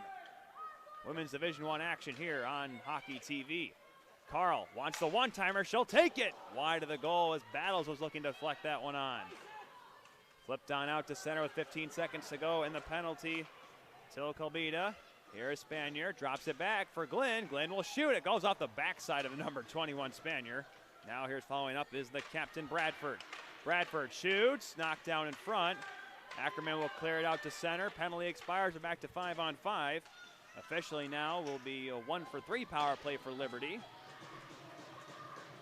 Minot State knows they got to get some energy going here. You see on the bench Ryan Miner saying, come on, girls, let's go. They have the ability. Here's Colbita. Colbita, wouldn't be a bad time for her to get on the score sheet. Up to the point. A chance, a shot by Gurman. Actually, more or less just keeps it in, just dumps it into the corner. Battle behind the net, trying to squirt it free. There is ball. Yannick Truder's also back there. Gurman now will take a shot this time, just wide. It skips to the near side. Spicer, though, couldn't find it. Good job by Emerson Oaks to read that play. And she went to the front of the net with a sharp rebound just away from her grasp. She had to move a long way over. Colbita trying to get away from stretch. The stick falls out of the hand of the defender for Liberty. A shot by Colbita, a save, and it's held. Story holds on. Bodies hit the deck into the net. Now the media timeout with 7:36 to go in this third period. Not sure if anything will come of the crashing into the goal, but we'll wait to see anything of that with 7:36 to go in this third period. A 2-goal lead for Liberty. We have a final out of Men's Division III Final Four. Michigan withholds the charge by Grand Valley State. 2-1 is the final, and now we'll have Hope College and Lawrence Tech later on at 4 o'clock.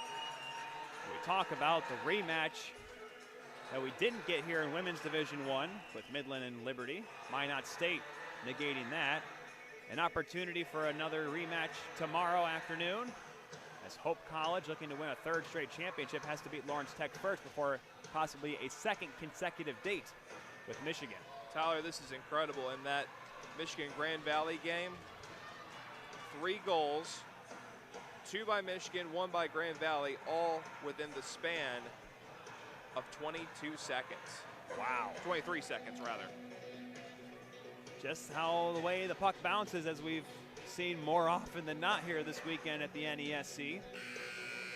We get set to come back down here to our right for this third period. 7:36 to go. It's a 3-1 lead for Liberty. All thanks to Madison Glenn. Right now, though, Minot State's still up in the shot category in this period. 13-2 in favor of the Beavers. However, they are on the wrong side of the main score, the 3-1 score. Weird.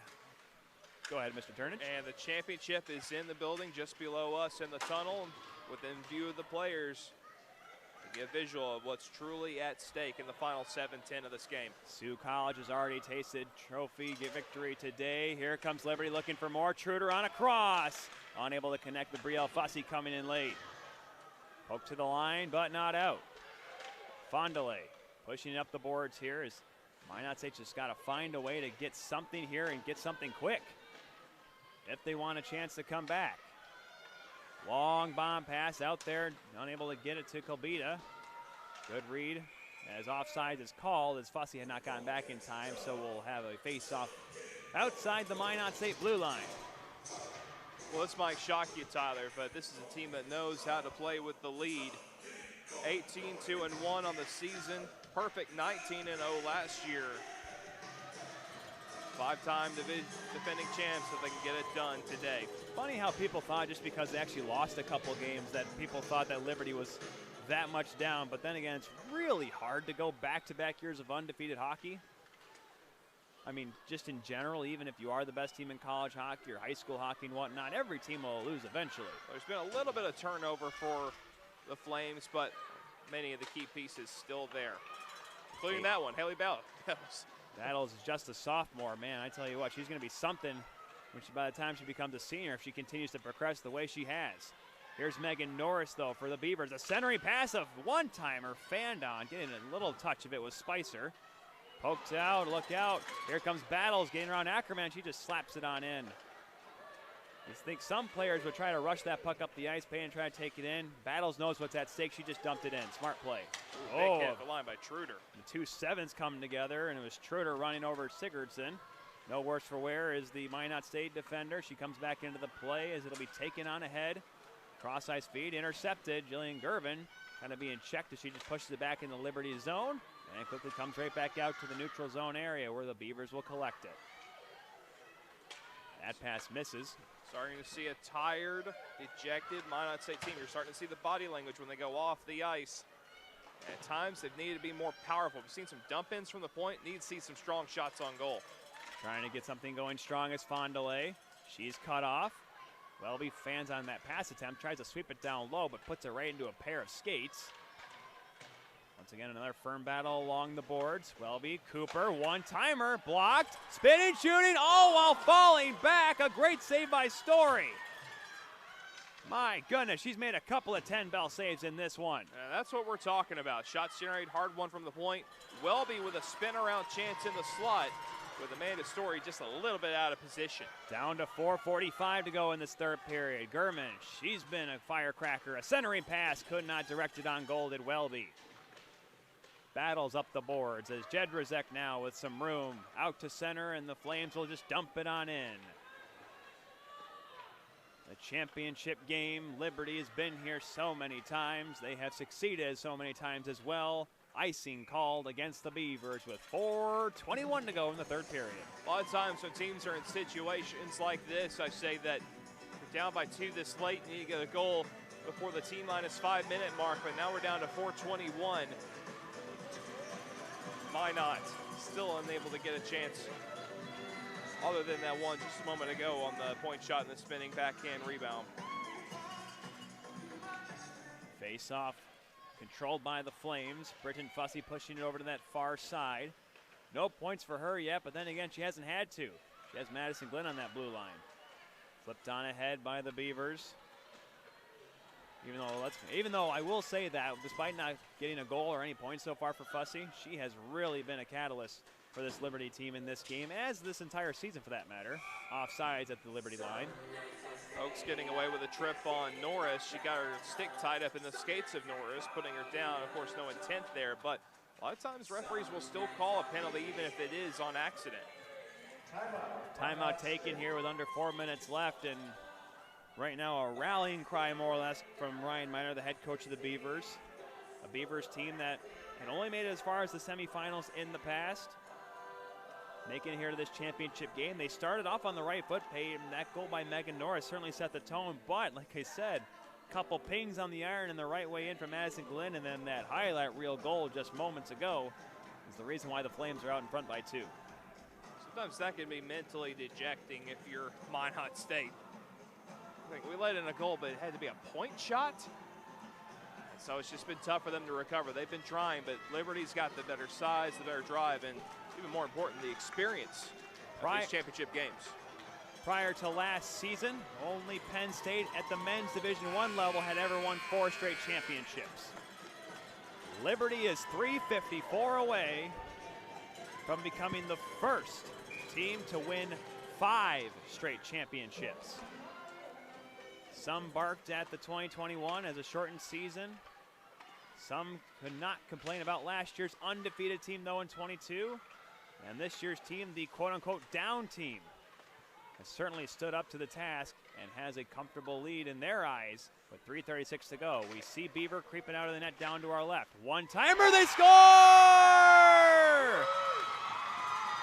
Hold that thought. The Beavers are back in it. A one-timer by Colbina finds its way into the back of the net. Jordan Colbina has entered the chat We've been waiting for her to show up in this one. 5 goals in the tournament leading up to this game. Beaver was starting to go for the extra attacker, and a missile from the left circle. It hit something on the way in and found its way through the legs of Amanda Story. Plenty of time here for the Beavers. 3-2 with 3:32 remaining in the third. Their 15th shot on goal in this third period finally gets by Story. Well, then now look out. Here come the Beavers. Opheim, a shot goes wide of the goal. Gervin on the corner with it, doing battle with Spanier. They give credit to Riley Ball for the deflection on the shot by Kolbita. Long shot, that one is gloved and held. They do give Riley Ball the goal as Kolbita let that one go. Ackerman gets the secondary assist. Nonetheless, Kolbita contributing here in a big way. Ball, her second goal of the tournament, the Bismarck, North Dakota native.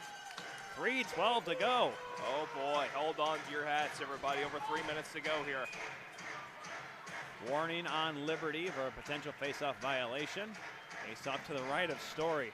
Only 3 shots on goal for Liberty in this period. Rings around the boards. Sigurdsson trying to hold it in tight. Truder flying the zone, and it just squirts out, where it'll be taken by Ball, the goal scorer. Dumped on in by Sigurdsson as we kind of see Kolbita actually playing defense right now. 4 forwards out on the ice for Minot State. Very aggressive for Coach Miner's team. Bounces around in the slot. Ackerman now pulls back off to the defensive posture. Down the wall, Norris will give chase. Trying to spin away from Truder. Beavers comfortably in the net now with 2:37 to go. Don't necessarily need to push too early for the extra attacker. One-timer by Kolbita, and it skitters wide of the goal. Didn't get a whole lot on it there, did the graduate student. Partially blocked by Brielle Futsy. Changes here for Minot State will allow some room for Liberty. Bumped off the boards, out of the reach of Shelby Bradford. Sydney Spicer just pokes it in the neutral zone. Spanier will follow up and dump it on in. 2:12 to go in the third period. Up the near wall, here comes Spicer. Knocking it forward, turned over by Madison Glenn, whose natural hat trick at one point gave Liberty a 2-goal lead, but it's down to 1 now. Beaver leaves it behind her goal. Aspen Cooper sees Kolbita, but it gets picked off perfectly. Good job and a good read by the junior Spanier. But it's knocked back the other way. Here comes Kolbita.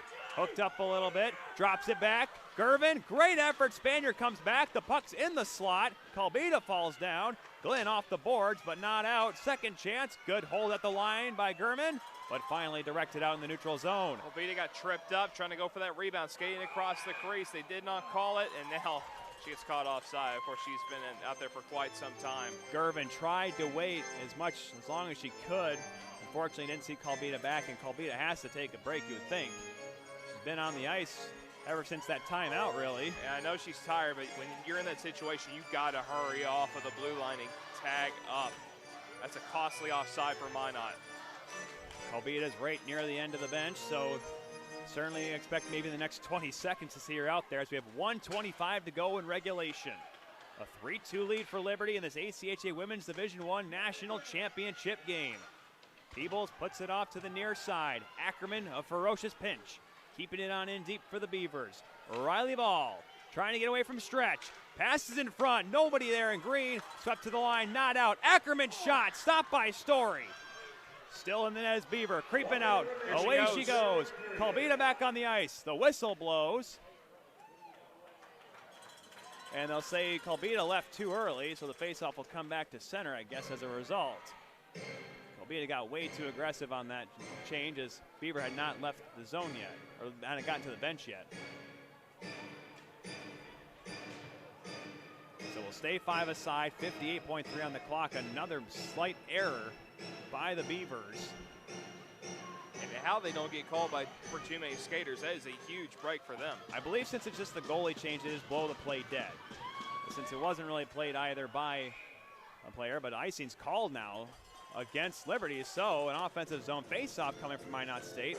Now Beaver goes to the bench, and now the extra attacker comes on, cleanly this time. 53 seconds. Carly Glover just below us in the tunnel. She's been on crutches. Liberty would love to get the win for themselves and her. After injuring her knee in last night's game in the second period, against Adrian College. 50 seconds to go. Liberty wins the draw. Battle along the corner. Liberty wants to hold it there. It comes out, but it's landing on the stick of Battle. She can't clear it, though. Good job by Sigurdsson to hold it up. Britton Fussy trying to rush it. Now she'll just try to retreat, trying to get away from the pressuring Beavers. Shoots it on ahead. It goes down the ice, but no icing. Battles is there first. Great hustle once again. Trying to get in front, but it's taken away. Kalbita now with 25 on the clock. Coming on in. Gets dumped. Gets it in the zone without possession, though. But it's turned over. Trying to get a shot off Esfandale. She's knocked down. In the corner with 14 seconds to go. Sigurdsson. It is a chance. It's blocked. Blocked by Fussy. Out to center. 5 seconds to go. Battles knocks it away. And for the 5th consecutive season, the Liberty Flames have won the national championship.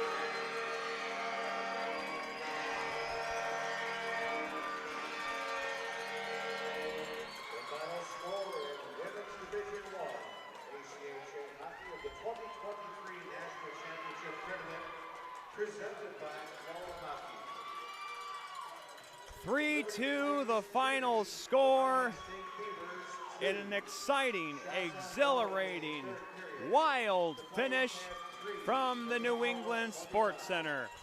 For the 6th time in program history, the Flames are Division I women's champions as they mob their goaltender Story. Carly Glover on the ice in a wheelchair celebrating with her team. Her teammates also celebrating with her. The dynasty continues, Peyton Turnage. And that is the only word you can use to describe this Liberty Flames team. Dynasty. Burning their mark in the record books of the ACHA. And Tyler, it's not a stretch at all to call them the greatest ACHA team of all time. They've earned it 5 in a row. I tell you what, though, now it's just a matter of if they can get number 6 and keep on rolling. This Liberty Flames team is amazing. What a performance today. Madison Glenn, natural hat trick as a defensewoman. When do you ever see that, let alone in a championship game? But some people just have the clutch gene, Tyler. She gets it done on a Monday afternoon. Congratulations, Liberty. Well done. In the spring of 2017, Miami won a championship in Columbus, down the road from Oxford, beating the Liberty Flames. Since then, it has been the dominance of the Flames, as they have more than earned their right to be named, as Peyton said, the top team in the history of this American Collegiate Hockey Association. We must definitely, though, give credit where credit is due, Peyton. The Beavers battled. They outshot the Flames 31-25 in the game. 17 shots on goal in the third period. They came oh so close. Just that scrappy team we talked about, outsized by Liberty, the ones that can sneak up on you, and they battled hard, but we knew this Liberty team was going to be very hard to overcome.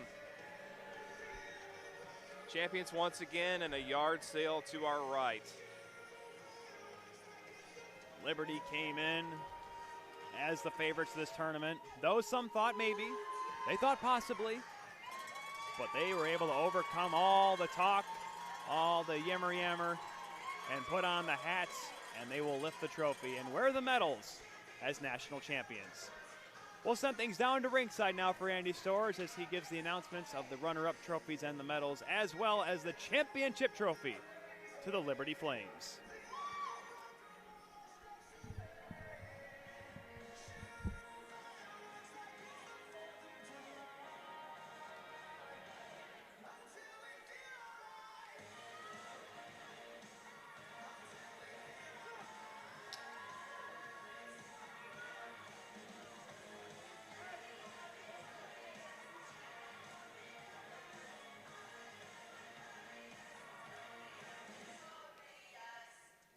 Please direct your attention to the ice for the American Collegiate Hockey Association Women's Division I National Championships Award Ceremony.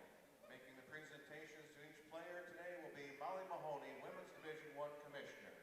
We would like to begin the ACHA Women's Division I National Tournament Award Ceremony by thanking all of the fans and family members that joined us here in Marlboro.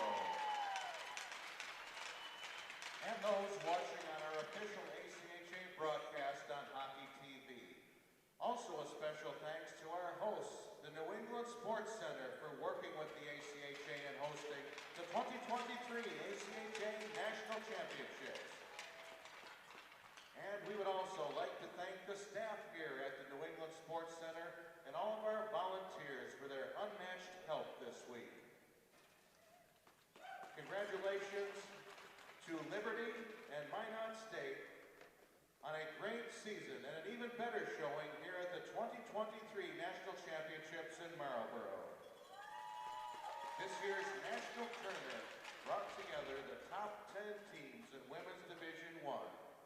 The group of players here on the ice represents some of the best student athletes that the ACHA Women's Division I has to offer. Congratulations again on the achievement of making it to this stage.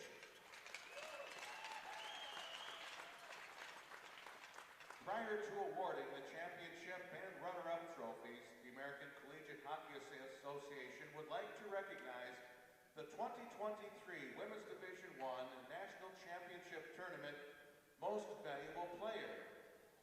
This year that goes to, from Liberty University, a defense person, number 22, Madison Quinn.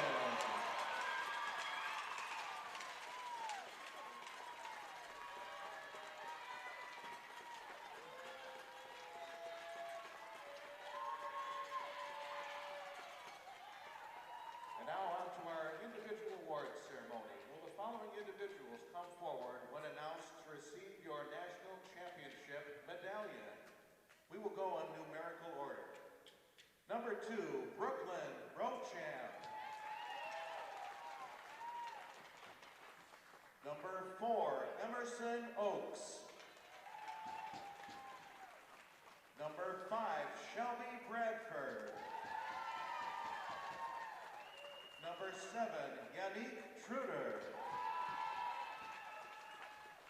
Number 9, Aislinn Stretch. Number 10, Priscilla Zeifel. Number 11, Zosha Adamek. Number 12, Haley Battles. Number 14, Julia McDonald.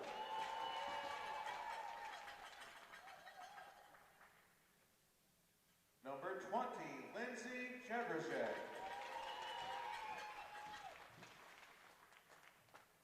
Number 21, Rihanna Spaniard. Number 22, Madison Flynn. Number 25, Brielle Fussy. Number 26, Laura Armstrong. Number 29, Amanda Story. Number 31, Isabella Herbert. Number 33, Britton Fussy. Number 34, Alexandra Keith. Number 40, Samantha Peebles. Number 68, Carly Clover.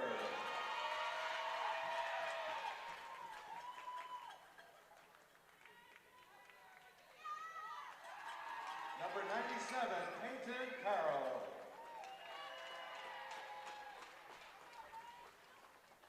The coaching staff, Chris Lowe's, head coach.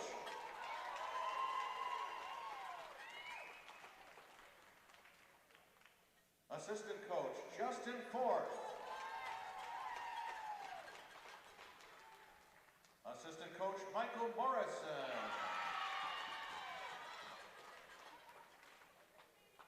Team manager, Victor Adatola.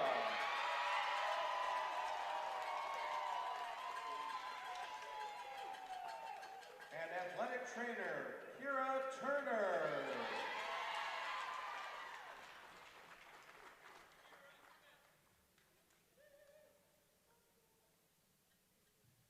At this time, will the captains from Minot State University please come forward to accept the American Collegiate Hockey Association Women's Division I National Runner-Up Trophy. Accepting for Minot State are Captain Ensley Hundley, and Assistant Captains Sydney Spicer and Riley Ball.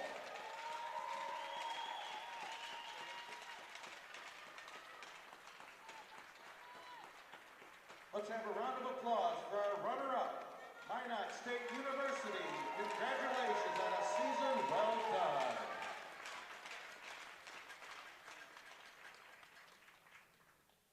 At this time, will the captains from Liberty University please come forward to accept the American Collegiate Hockey Association Women's Division I Championship Trophy. Captain Shelby Bradford, Assistant Captains Yannick Kruder and Britton Fussy. Your 2023 National Champions, Liberty University Flames. Thank you all for coming. Welcome back, folks. The celebration on the ice, the center ice here at the New England Sports Center, the Liberty Flames. Champions once again, a 6th time in program history, and a 5th consecutive time as Tyler Kuehl, myself, and Peyton Turnage wrapping the Women's Division I season up on maybe the highest of notes, Peyton, an exceptional game. And to your call, I will give you praise. Madison Glenn, the hat trick, the game-winning goal, the everything, and now tournament MVP. I don't know who else you could have given it to just because of the stellar performance today in a championship-winning game. Solid contributors up and down the lineup all throughout the tournament, but Madison Glenn's efforts way too stellar to ignore. What a great championship performance, stepping up at the right time. And like I told you, Tyler, in hockey, this is why we love this game. There's no star quarterback. You can be a hero no matter how deep in the lineup you are and contribute in such a big moment. And Maddie Glenn, congratulations, well earned. I want to give a couple more shout outs to, of course, Amanda Story. Fantastic goaltending, keeping Liberty in this one. She had to make some amazing saves. If not, may see the green team celebrating right now and ending their run. And then I thought Haley Battles played a tremendous game. She's not going to get any numbers next to her name, but fantastic play in the corners when it matters most. Killing time, getting chances, and grinding out Minot. What a dominant game, a dominant team at times. Minot State, and a lot of players coming out as well. A couple of the goaltenders for Minot State, hugging some former players. And a tradition, Tyler, for Liberty, the post-game prayer.